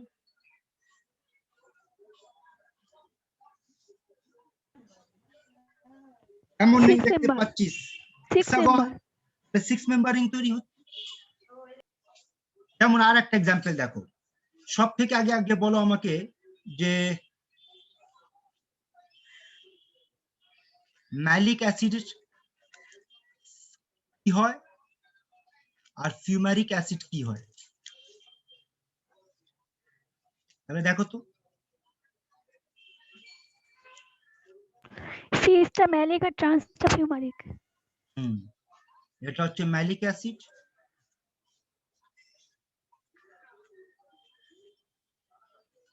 আর এটা হচ্ছে ফিউমারিক অ্যাসিড। বল এই দুটোর মধ্যে কোনটা হাইড্রোজেন বন্ড তৈরি করতে পারবে? দুটোই পারবে। ভেরি গুড, দুটোই পারবে। এবার বল এর মধ্যে ইন্ট্রা কে করতে পারবে? প্রথমটা। হ্যাঁ, কোনটা?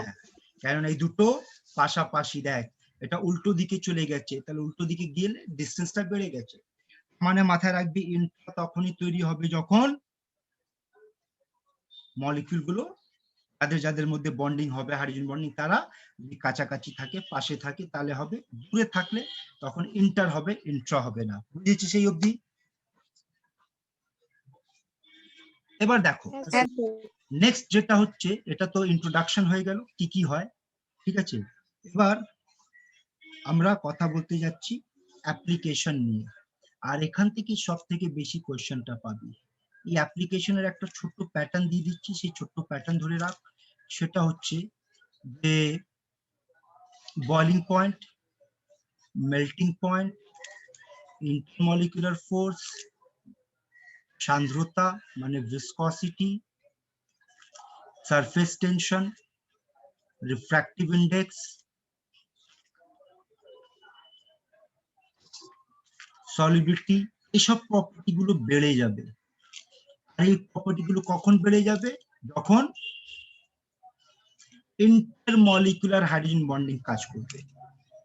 তারপর এই সব প্রপার্টি গুলো, অ্যাবভ প্রপার্টিজ, কমে যাবে যদি ওখানে ইন্ট্রামলিকুলার হাইড্রোজেন বন্ডিং তৈরি হয়। স্ট্রেংথ অফ অর্গানিক অ্যাসিড বেড়ে যাবে যদি ওখানে ইন্ট্রামলিকুলার হাইড্রোজেন বন্ডিং হয়, ইন্ট্রা। আর স্ট্রেংথ অফ অর্গানিক অ্যাসিড কমে যাবে যদি সেখানে ইন্টারমলিকুলার হাইড্রোজেন বন্ডিং হবে। তার মানে এইভাবে মাথায় রাখো যে ইন্টারের জন্য সব প্রপার্টি গুলো বেড়ে যাবে আর ইন্ট্রার জন্য কমে যাবে। শুধু একটাই এমন প্রপার্টি আছে যেটা উল্টো খেলাটা খেলছে, ইন্ট্রার জন্য বেড়ে যাবে আর ইন্ট্রার জন্য কমে যাবে, সেটা হচ্ছে অ্যাসিডিক স্ট্রেংথ। কোন অ্যাসিড? Organic acid. তাহলে এই যদি অ্যাপ্লিকেশন গুলো মাথায় রাখতে পারো, তাহলে দেখো কেমন কেমন কোশ্চেন থাকতে পারে। কিছু অ্যাপ্লিকেশন নিয়ে কথা বলছি। প্রথম ফিজিক্যাল স্টেট, দেখো তো মনে করে সব তোমাদের বোর্ড লেভেলে ছিল। নাম্বার এ জিজ্ঞেস করতে পারে H2O লিকুইড হয়, H2S গ্যাস হয়, কিন্তু দুটোই হচ্ছে হাইড্রাইড অফ গ্রুপ 17। কেন? এখানে বল হাইড্রোজেন বন্ড H2O দেখাতে তো পারবে? হাইড্রোজেন বন্ড হাইড্রোজেন বন্ড দেখাতে পারবে না। বল যদি হাইড্রোজেন বন্ড তৈরি হয় তাহলে ইন্টারমলিকুলার ফোর্স বাড়বে। বাড়বে। আর যদি ইন্টারমলিকুলার ফোর্স বেড়ে যায় তাহলে মলিকিউল গুলো কাছাকাছি থাকবে। কাছাকাছি আসলে তখন গ্যাস থাকবে না, সেটা লিকুইড অবস্থায়। মলিকিউল গুলো যদি অনেক কাছাকাছি চলে আসলে সলিড হবে, যদি একটু কাছাকাছি থাকলে লিকুইড হবে, আর যদি দূরে থাকে তাহলে গ্যাস হবে। যেহেতু এখানে লিকুইড তৈরি, হাইড্রোজেন বন্ডিং পাচ্ছে জলের মধ্যে, যার ফলে ইন্টারমলিকুলার ফোর্স বেড়ে যাচ্ছে, ফলে সেটা লিকুইড পাওয়া যাচ্ছে। সেই একই এক্সপ্লেনেশন এখানে জিজ্ঞেস করতে পারে। দেখো একই কোয়েশ্চেনকে এখানে জিজ্ঞেস করতে পারে। HF লিকুইড কিন্তু HCl গ্যাস, দুটোই হচ্ছে, সরি এটা গ্রুপ 16 ছিল, দুটোই হচ্ছে গ্রুপ 17 হাইড্রাইড। কেন? একই উত্তর। HF এর মধ্যে আমরা হাইড্রোজেন বন্ড পাবো, হাইড্রোজেন বন্ড হলে ইন্টারমলিকুলার ফোর্স বেড়ে যাবে, ইন্টারমলিকুলার ফোর্স বেড়ে গেলে মলিকিউল গুলো কাছাকাছি চলে আসবে, লিকুইড হয়ে যাবে। আর এই জিনিসটা এখানে হচ্ছে না বলে এটা গ্যাস থেকে যাচ্ছে। সেকেন্ড ক্যাটাগরি অফ কোশ্চেন আর কি জিজ্ঞেস করতে পারে দেখো, ডাইমারাইজেশন বা পলিমারাইজেশন করতে পারে। যেমন দেখো আমাদের এটা জানা উচিত যে কার্বক্সিলিক অ্যাসিড ডাইমার তৈরি করতে পারে। আর ডাইমারের স্ট্রাকচারটা কেমন হবে দেখো তো, এক কার্বক্সিলিক অ্যাসিড আর একটা কার্বক্সিলিক অ্যাসিড, আর এই দুটোর মধ্যে ডাইমার হচ্ছে। যেমন পলিমার তৈরি করতে পারে HF হোলেন, HF আবার HF dot dot dot HF, এরকম হোলেন তৈরি করতে পারে। যেমন ডিএনএ স্ট্র্যান্ড, বলতো ডিএনএ স্ট্র্যান্ডের মধ্যে এই যে জয়েন হচ্ছে, কার মাধ্যমে জয়েন হচ্ছে? এগুলো হাইড্রোজেন বন্ড। Hydrogen bond. তাহলে দেখা গিয়েছে D2 হাইড্রোজেন বন্ড পলিমার তৈরি করতে পারি আমরা, ডাইমার তৈরি করতে পারি। এটা একটা কোশ্চেন হতে পারে। 3 নম্বর দেখে নাও আর কি ক্যাটাগরি হতে পারে।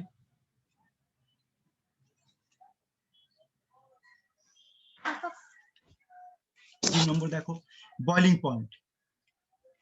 যেমন বয়লিং পয়েন্টের প্রথম রুলটা জেনে রাখো, আর বয়লিং পয়েন্ট বেশি হবে যার মলিকুলার ওয়েট বেশি হবে, আর বয়লিং পয়েন্ট বেশি হবে যার পোলারিটি বেশি হবে, আর বয়লিং পয়েন্ট বেশি হবে যার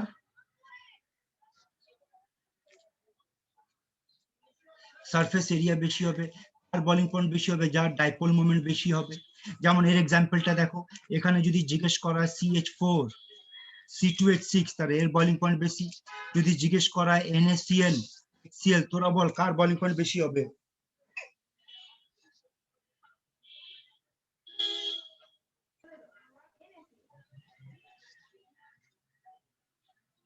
বলো রে।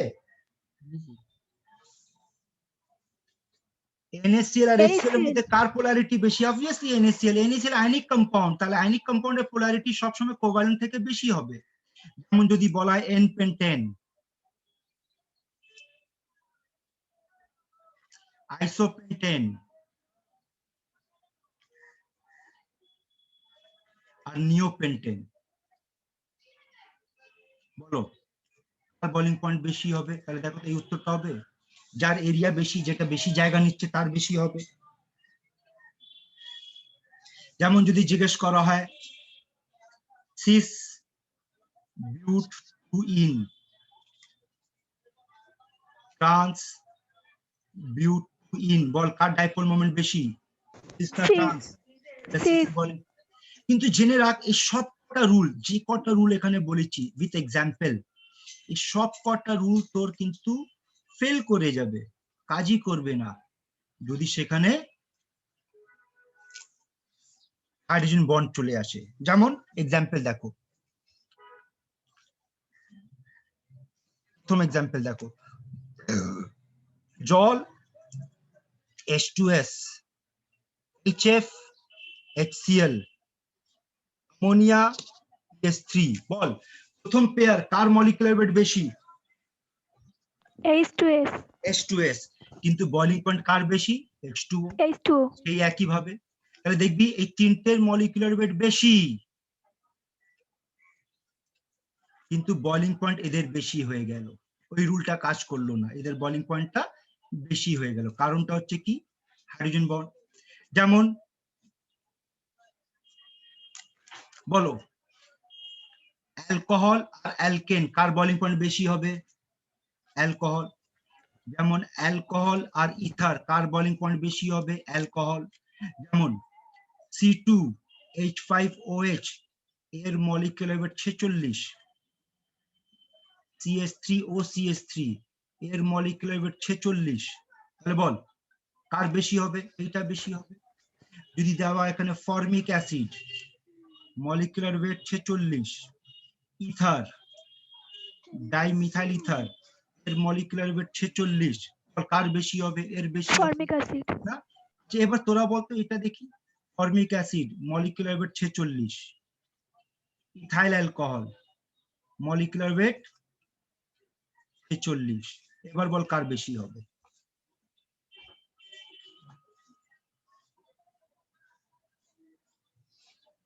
অ্যালকোহলের, ইথাইল অ্যালকোহলের। বলো ইথাইল অ্যালকোহলের। উত্তরটা হবে ফর্মিক অ্যাসিড। এটা হচ্ছে মজার কোশ্চেন, দেখে নে। এখানে ব্যাপারটা কি শোনো, দুটোরই মলিকুলার ওয়েট সমান, দুটোই কিন্তু হাইড্রোজেন বন্ড তৈরি করতে পারছে। এবার কার বেশি হবে? তাহলে উত্তরটা হচ্ছে অ্যাসিডের বেশি হবে। মাথায় রাখবি অ্যাসিডের বয়লিং পয়েন্ট অ্যালকোহলের তুলনায় বেশি হবে। আর কারণটা বলবি, যেহেতু অ্যাসিডরা ডাইমার তৈরি করে দিচ্ছে, তার মানে তার মলিকুলার ওয়েটটাকে ডাবল ধরতে হবে আমরা। বুঝতে পারছিস? দেখ তো কি বললাম। কার্বক্সিলিক অ্যাসিড যেহেতু ডাইমার তৈরি করছে, তার মানে তার মলিকুলার ওয়েট কি হয়ে যাবে? ডাবল হয়ে যাবে। সেই জন্য কার্বক্সিলিক অ্যাসিডের বয়লিং পয়েন্ট অ্যালকোহলের তুলনায় বেশি ধরবি। বুঝেছিস? হ্যাঁ স্যার।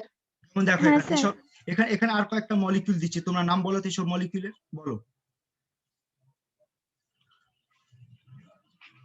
এর নাম কি?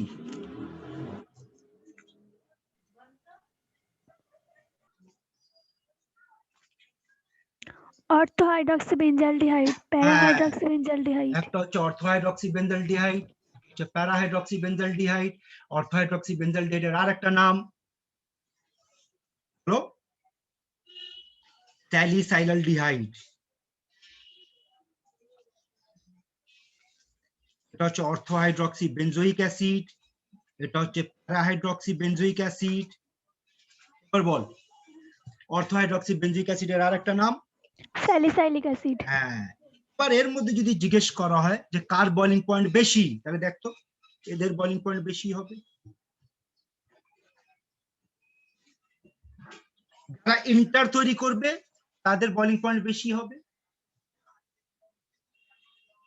বুঝতে হ্যাঁ, পারছিস? স্যার। হ্যাঁ, এরকম কোশ্চেন পাবি যে কার বয়লিং পয়েন্ট বেশি হবে। যেমন নেক্সট ক্যাটাগরিতে চলে এসো, দেখো তো কত ক্যাটাগরি হলো এটা? 3 নম্বর।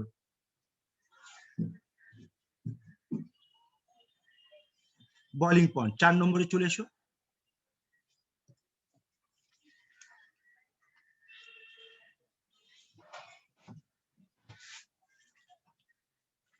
সলিবিলিটি। মাথায় রাখবি, যদি কোনো একটা মলিকিউল জলের সঙ্গে হাইড্রোজেন বন্ড তৈরি করতে পারে, তার সলিবিলিটি বেশি হয়ে যাবে। যেমন অ্যালকোহল জলের সঙ্গে হাইড্রোজেন বন্ড তৈরি করতে পারে, যেমন কার্বক্সিলিক অ্যাসিড জলের সঙ্গে তৈরি করতে পারে, কিন্তু ইথার জলের সঙ্গে হাইড্রোজেন বন্ড পাচ্ছে না। তার মানে যদি কম্পেয়ার করি কার সলিবিলিটি বেশি, তাহলে ইথারের তুলনায় জলের সলিবিলিটি বেশি হবে। যেমন যদি জিজ্ঞেস করা হয় ওই একই কোশ্চেন একটু আগে যেটা দিয়েছিলাম, যে অর্থোনাইট্রোফেনল আর প্যারানাইট্রোফেনল, বলতো কোনটা জলের মধ্যে বেশি সলিবল হবে? প্যারানাইট্রোফেনল। প্যারানাইট্রোফেনল। কেন? এরা তো নিজের মধ্যে হাইড্রোজেন বন্ড করে নেবে, তাহলে জলের জন্য জায়গাটা থাকলো না, কিন্তু এটা এই জলের সঙ্গে করতে পারে। এইভাবে এক্সপ্লেন করতে পারবি কার সলিবিলিটি বেশি। যেমন আর একটা পয়েন্ট দেখো,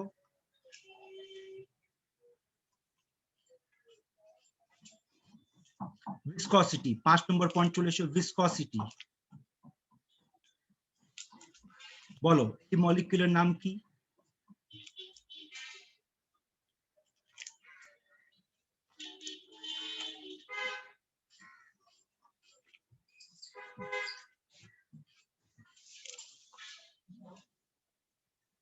ইথিলিন গ্লাইকল আর গ্লিসারল। হ্যাঁ। এবার এর মধ্যে যদি জিজ্ঞেস করা হয় কার সান্দ্রতা বেশি, গ্লিসারল। ওটা মাথায় রাখবি, যে যত বেশি হাইড্রোজেন বন্ড তৈরি করতে পারবে তার সান্দ্রতা বেশি হবে। এবার গ্লিসারলের মধ্যে 3টে পসিবিলিটিস আছে হাইড্রোজেন বন্ড তৈরি করার, আর এখানে 2টো আছে, তার মানে কার সান্দ্রতা বেশি হবে? এরটা বেশি হবে। সেইভাবে যদি গ্লিসারল। জিজ্ঞেস করা হয় সালফিউরিক অ্যাসিড আর ফসফরিক অ্যাসিড আর বেশি হবে, যদি আমরা স্ট্রাকচারটা এঁকে দেখি, সালফিউরিক অ্যাসিডের এমন কিছু পাবো আমরা, আর ফসফরিক অ্যাসিডের এমন কিছু পাবো আমরা। এই স্ট্রাকচার থেকে দেখে বল কার সান্দ্রতা বেশি হবে? Phosphoric acid. বুঝতে পারছো? ফসফরিক অ্যাসিডের সান্দ্রতা বেশি হবে। তাহলে এখান থেকে এমন কোশ্চেন পাবি, ভিসকসিটির কোশ্চেন পাবি। এবার তার মানে এখন দেখো আমরা কি কি কথা বললাম, বয়লিং পয়েন্ট নিয়ে কথা বললাম, ফিজিক্যাল স্টেট নিয়ে কথা বললাম, আমরা ভিসকসিটি নিয়ে কথা বললাম। এবার যদি অ্যাসিডিক স্ট্রেংথ নিয়ে কথা বলা হয়, এখানে মাথায় রাখবি খেলাটা উল্টো। এবার কার বেশি হবে বলতো? যেটা ইন্ট্রা। ইন্ট্রা দেখাবে। আচ্ছা দেখো তো তোমরা এটা পড়েছো কখনো, acidic strength is directly proportional to stability of conjugate base. হ্যাঁ স্যার। এই রুল থেকে এই প্রবলেম গুলো আমরা সলভ করব। যেই অ্যাসিডের কনজুগেট বেস যত বেশি স্টেবল হবে তার অ্যাসিডিক স্ট্রেংথ আমরা বেশি ধরবো। যেমন দেখো এখানে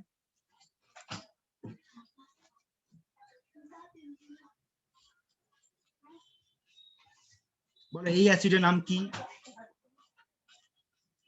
স্যালিসাইলিক অ্যাসিড। Salicylic acid. আর এর নামটা কি?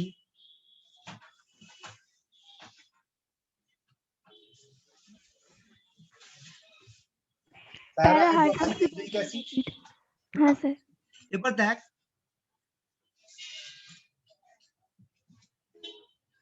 তো এইরকম কিছু একটা তৈরি হবে। After loss of 1 proton from acid H plus, আর এটা কিছু এরকম একটা জিনিস তৈরি করবে।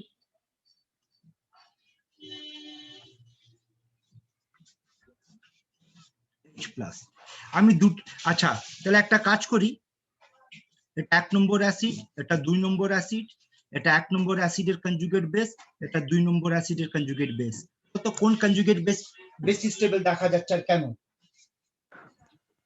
প্রথম কনজুগেট বেস। প্রথমটা বেশি স্টেবল।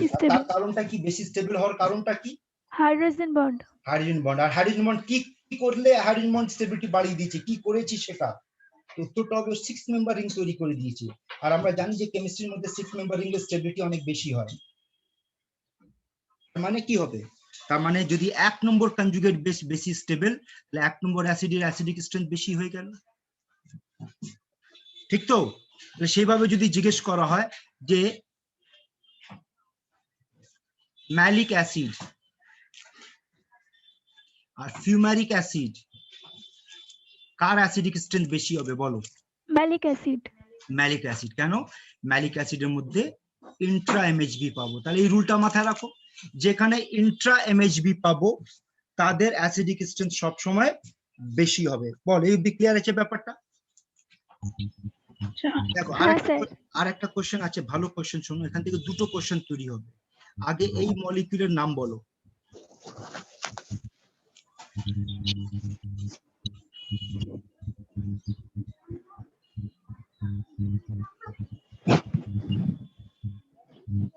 বলো নাম বলো।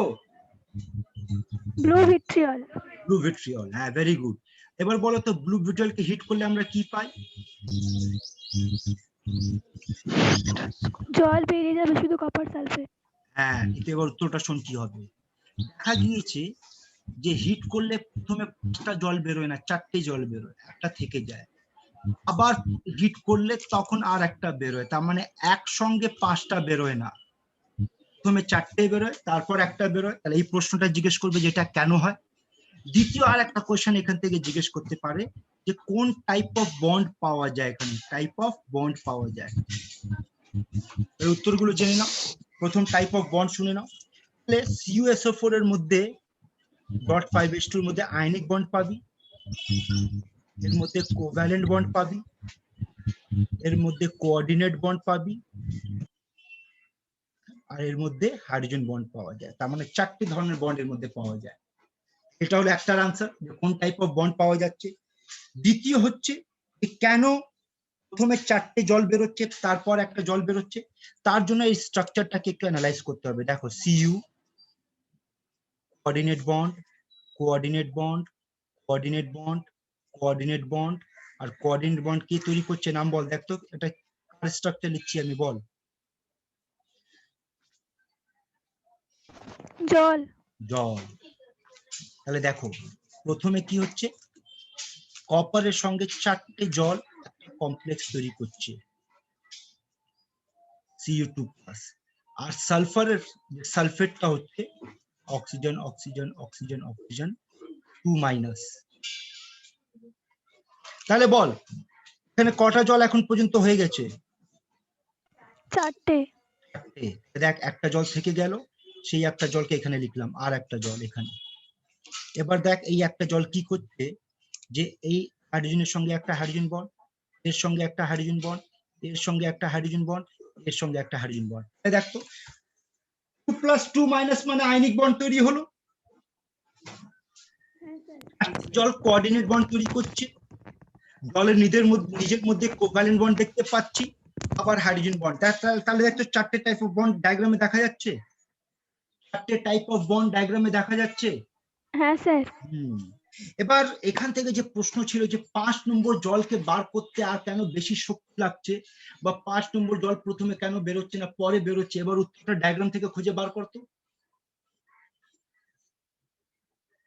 হাইড্রোজেন বন্ডটা দুজনের সাথে আটকে আছে। হ্যাঁ, তাহলে ওখানে উত্তরটা হবে 5 নম্বর জলটা, সেটা হচ্ছে হাইড্রোজেন বন্ড থেকে যুক্ত। ওই হাইড্রোজেন বন্ডকে ভেঙে এক্সট্রা শক্তি দিয়ে ভাঙতে হবে, সেই জন্য ওটা সব থেকে লাস্টে বেরোয়। প্রথম 4টে যেটা কোঅর্ডিনেট বন্ড সেটা বেরিয়ে যায়। বুঝতে পারছিস? তাহলে 5 নম্বর বেরোবার কারণটা কি? 5 নম্বর জল লেটে বেরোবার কারণটা হচ্ছে হাইড্রোজেন বন্ড। দেখো তো এই ব্যাপারটা ক্লিয়ার আছে? হ্যাঁ স্যার। তাহলে এইরকম বহু অ্যাপ্লিকেশন আছে, যেটা ইম্পর্টেন্ট অ্যাপ্লিকেশন গুলো তোমাদের সঙ্গে ডিসকাস করে নিলাম। এবার তোমাদের কাজ আছে, নোটস আছে তোমাদের, কেমিক্যাল বন্ডিং এর নোটস দিয়েছি না আগে? হ্যাঁ স্যার। তো এই নোটস এর শেষে গিয়ে দেখবি এই সব পয়েন্ট গুলো বানিয়ে লেখা আছে, সেগুলো ওখান থেকে পড়ে নিবি। এবার আসছি আমরা নেক্সট টপিকে, সেটা হচ্ছে ভ্যান ডার ওয়াল ফোর্স। প্রথম পয়েন্ট বলো, এই ভ্যান ডার ওয়াল ফোর্স কোথায় কাজ করে?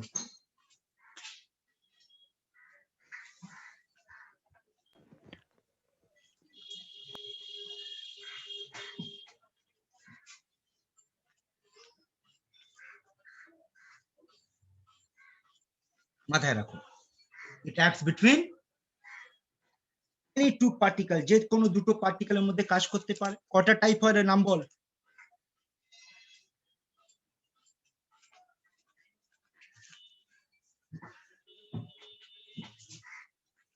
প্রথম হচ্ছে ডাইপোল ডাইপোল ইন্টারঅ্যাকশন, যার আর একটা নাম কিজম ফোর্স বলা হয়। তারপর হচ্ছে আয়ন ডাইপোল ইন্টারঅ্যাকশন, তারপর হচ্ছে ডাইপোল ইনডিউস ডাইপোল, তারপর হচ্ছে আয়ন ইনডিউস ডাইপোল, আর সবার শেষে বল ফোর্স, লন্ডন অথবা ডিসপারশন ফোর্স। এই 5টা টাইপ অফ ফোর্স হচ্ছে। এবার এক একটা নিয়ে আমরা কথা বলতে যাচ্ছি। 5টার মধ্যে দেখো, সবার আগে ডাইপোল ডাইপোল নাম্বার 1।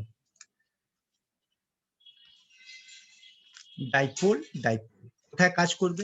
ধর এই একটা মলিকিউল, এর একটা ডাইপোল, দুটো পোল, এই একটা মলিকিউল, এর দুটো পোল, এই মাইনাস আর প্লাসের মধ্যে যে ইন্টারঅ্যাকশনটা হবে, এই ইন্টারঅ্যাকশনটাকে আমরা ডাইপোল ডাইপোল ইন্টারঅ্যাকশন বলবো।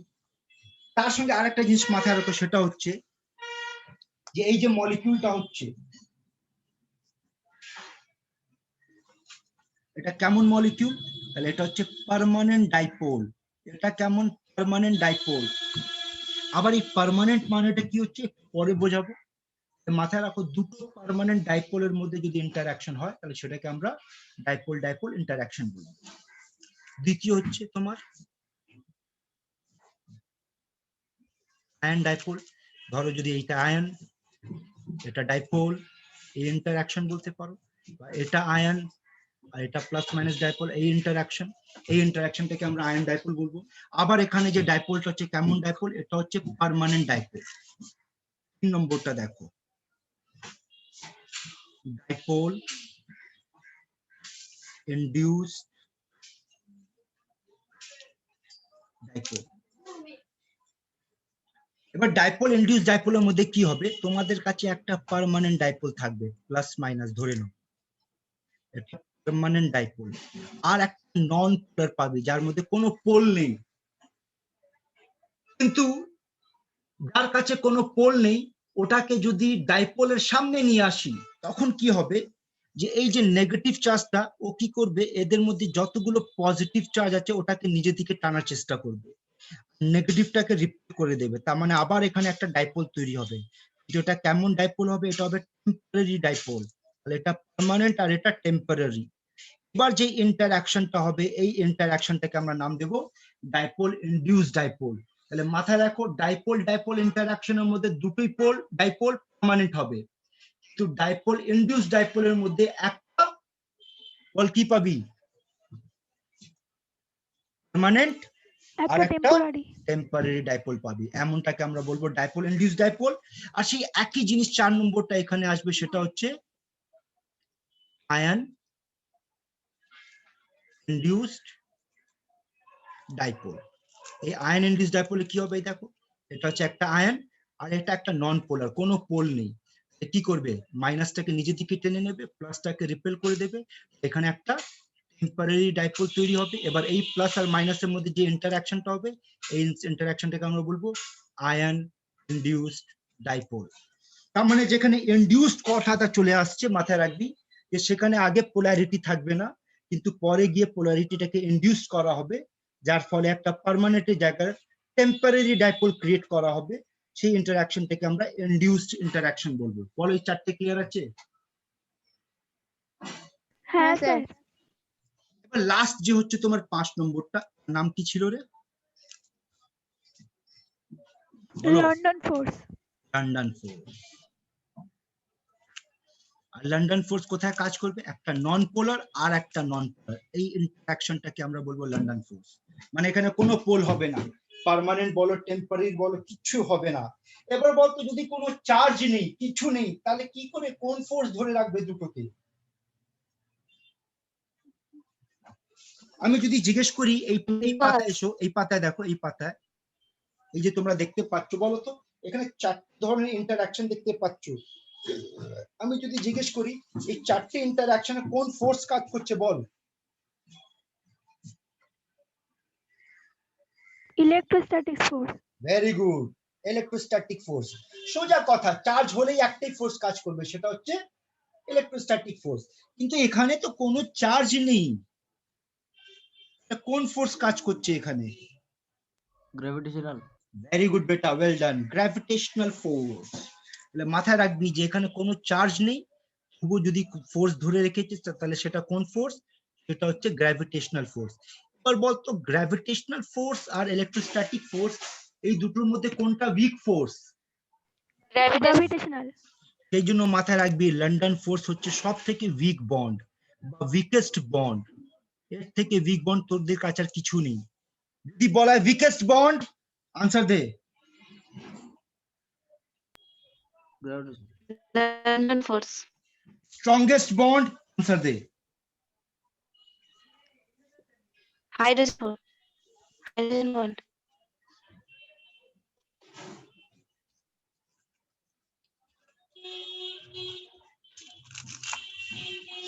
হ্যাঁ স্যার। আয়নিক বন্ড, বুঝলি? দেখ এটা হ্যাঁ, মাথায় স্যার। রাখবি, এই যে শোন, সব থেকে বেশি স্ট্রং বন্ড যেটা হয় না, সেটা হয় আয়নিক বন্ড, তারপর কোভ্যালেন্ট বন্ড, তারপর হাইড্রোজেন বন্ড, তারপর ভ্যান ডার ওয়াল ফোর্স। মাথায় রাখবি। তার মানে ভ্যান ডার ওয়াল ফোর্সের মধ্যে ডাইপোল ডাইপোল পাওয়া যায়, এখানেও ডাইপোল ডাইপোল আছে, কিন্তু এই ডাইপোল ডাইপোলটা স্ট্রঙ্গার দেন এই ডাইপোল ডাইপোল। বুঝেছিস? এই 4টে পয়েন্ট হ্যাঁ, মাথায় স্যার। রাখো। তার কি আছে এখানে তোমার কেমিক্যাল বন্ডিং এর মধ্যে আমরা ভ্যান ডার ওয়াল শেষ করলাম। এবার নেক্সট তোমাদের যেটা একটা টপিক কি ছিল, আর একটা কি বাকি রয়ে গেল? Formal charge. Formal charge. হ্যাঁ, ফর্মাল চার্জ। ফর্মাল চার্জ তোমরা বার করতে জানো? পরীক্ষাতে ডাইরেক্টলি একটা ডায়াগ্রাম দিয়ে দেবে, জিজ্ঞেস করবে ফর্মাল চার্জ বার করো। তো ফর্মাল চার্জ বার করার ফর্মুলা জানো? না স্যার। ফর্মাল চার্জ বার করার ফর্মুলা হচ্ছে ব্যালেন্স ইলেকট্রন মাইনাস, এখানে তোমরা বলতে পারো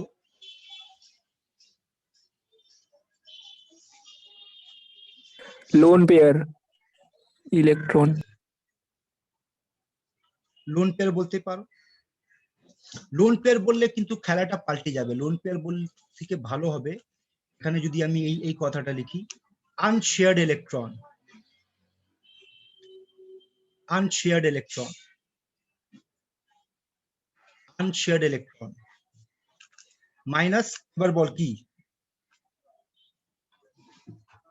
বন্ড পেয়ার ইলেকট্রন বাই 2।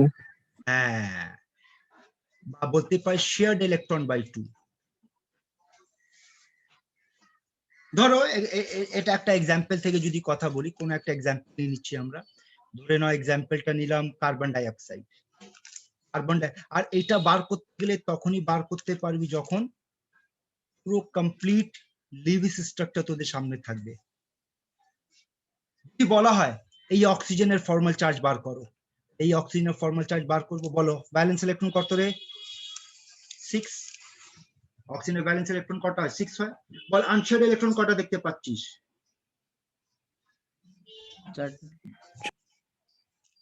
4টে। 4টে, তাহলে -4। এবার বলি যদি জিজ্ঞেস করি শেয়ার্ড ইলেকট্রন কটা দেখতে পাচ্ছিস?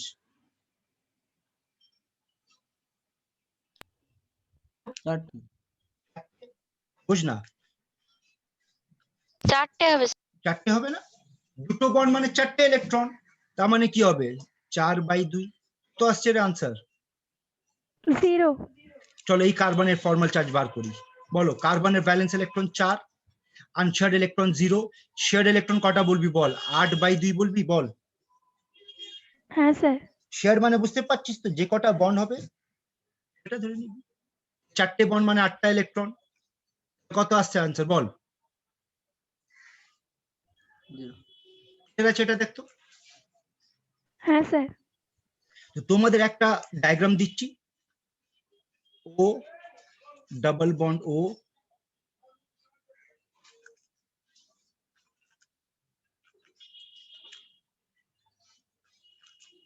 এখানে এক কোঅর্ডিনেট বন্ড ও,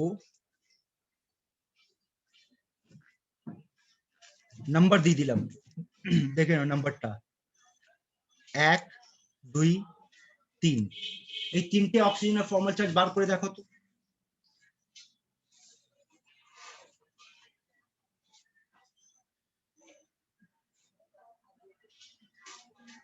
স্যার 2 এরটা হবে +1 আর 3 এরটা -1।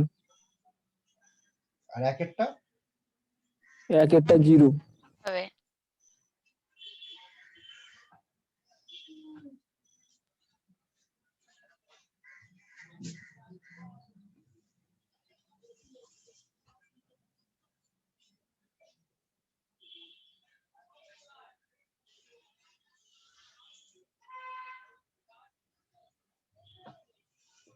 বাকিরা বল। একজন বলেছে এর আনসার 0 হবে, এটা কত বললি রে 2 নম্বরটা? +1। এটা -1 বলেছে। বলো স্যার 2 -2 হচ্ছে তো। দুইটা -2 হচ্ছে। আচ্ছা, আর দেখো তো কারো কিছু বেরোচ্ছে?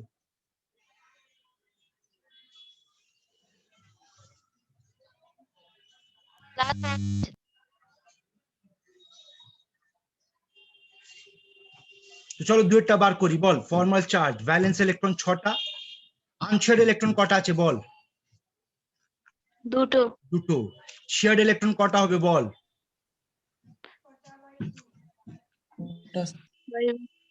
শেয়ার্ড ইলেকট্রন মানে দেখ না কটা বন্ড আছে, দেখ 6।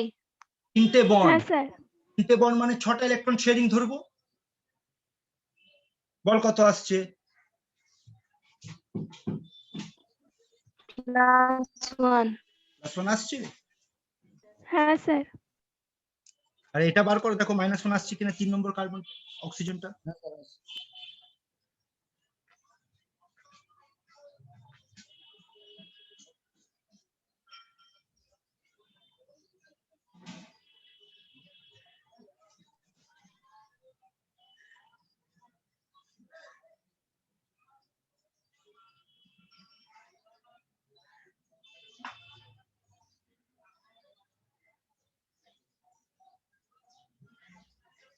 স্যার ঠিক আছে।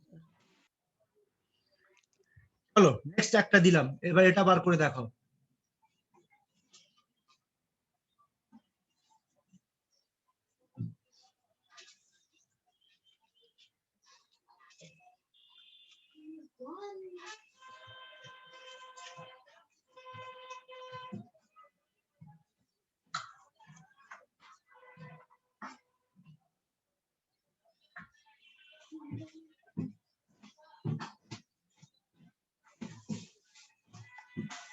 তিনটেরই বার করো তো, সালফার, কার্বন, নাইট্রোজেন।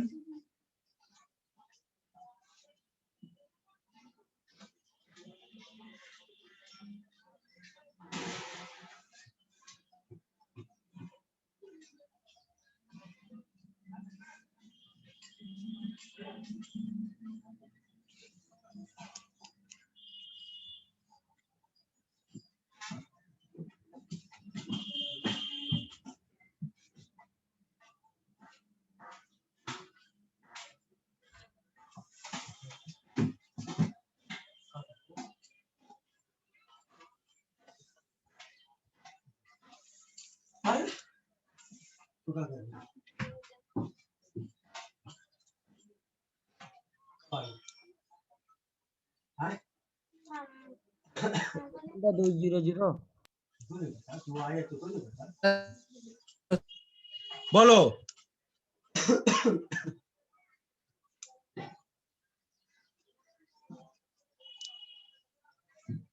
হ্যাঁ স্যার।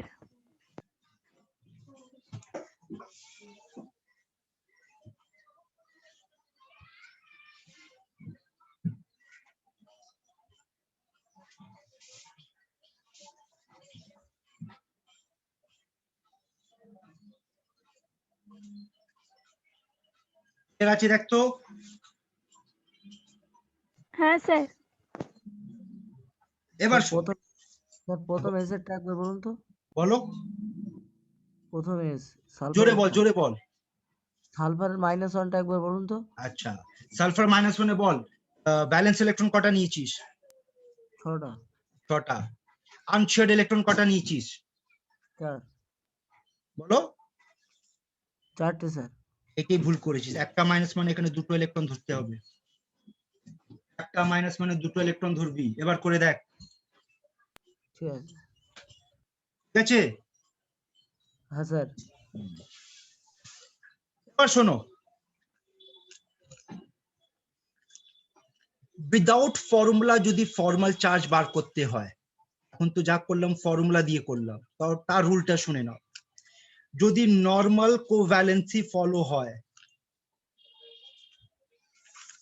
তখন 0 ধরবি। কেমন বল, নাইট্রোজেনের নর্মাল কোভ্যালেন্সি কত হয়?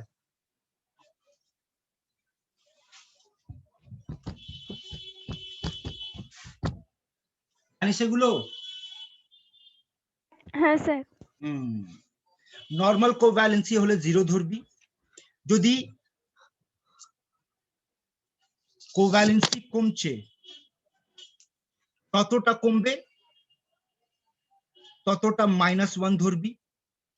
যদি বাড়ছে, যতটা বাড়বে ততটা +1 ধরবি। আর যদি কোঅর্ডিনেট বন্ড তৈরি হচ্ছে, তাহলে এই দিকে ডোনার পাবি আর এই দিকে অ্যাকসেপ্টর পাবি। যেদিকে ডোনার পাবি সেটাকে ধরবি +1, যেটা অ্যাকসেপ্টর হবে সেটাকে ধরবি -1। দেখো তো, আবার সলভ করছি, দেখো। ও বলো, 1 নম্বর অক্সিজেন নর্মাল কোভ্যালেন্সি ফলো করছে? হ্যাঁ স্যার। তার মানে ওর আনসারটা কি হবে? 0। 0। 2 নম্বর অক্সিজেন দেখো তো, তো ডোনার হয়ে গেল, ডোনারের জন্য +1। 3 নম্বর অক্সিজেন অ্যাকসেপ্টর, তাহলে -1 হচ্ছে। হ্যাঁ স্যার। যেমন একটু আগে আমরা দেখলাম কার্বন ডাই অক্সাইড, না এটি স্ট্রাকচার ছিল কার্বন ডাই অক্সাইড। বল, এখানে কার্বনের নরমাল কোভ্যালেন্সি 4, তার মানে এটা 0 হবে। হ্যাঁ স্যার। অক্সিজেনের নরমাল কোভ্যালেন্সি 0 2, তাহলে এটাও 0 হবে, এটাও 0 হবে। যেমন ধরো আর একটা এক্সাম্পল ধরলাম, ধরো যদি বলা হচ্ছে carbonate radical C double bond O minus O minus, বল কার্বনের নরমাল কোভ্যালেন্সি কত হয় রে? 4। দেখ তো, কার্বন 4 ফলো করছে, হ্যাঁ স্যার। তার মানে কার্বনের কত হবে? 0 হবে। বল এই অক্সিজেন 0 হবে। আচ্ছা বল, এই অক্সিজেন বল নরমাল কোভ্যালেন্সি ফলো করছে? না স্যার। বেড়েছে না কমেছে? কমেছে। বলো, বেড়েছে না কমেছে?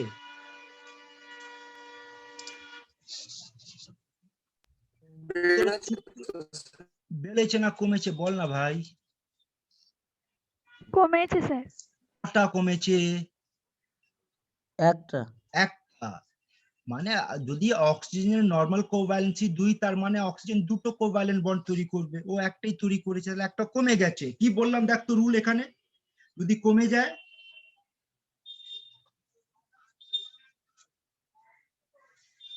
বল না, কমে মাইনাস যায় one minus minus one, one যতটা কমবে ততটা মাইনাস ওয়ান। হ্যাঁ, তাহলে এখানে কটা কমেছে? একটা কমেছে, তার মানে কি হবে বল?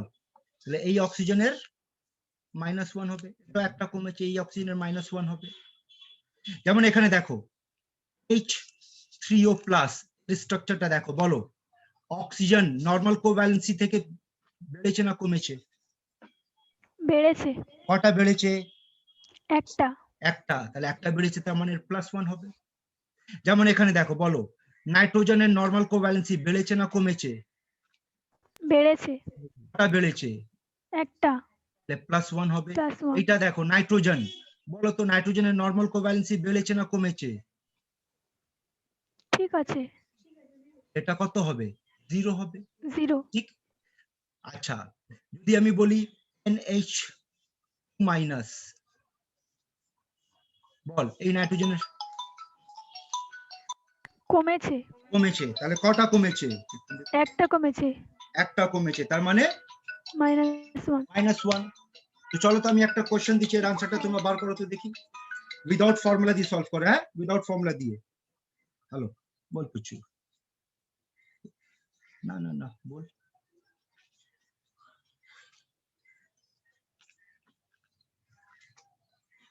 হুম,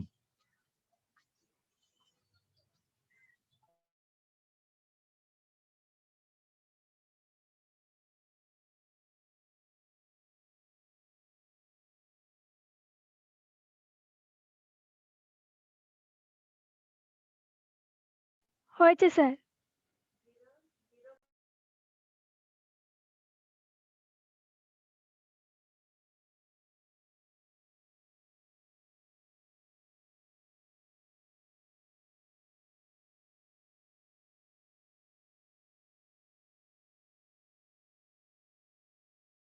হ্যাঁ স্যার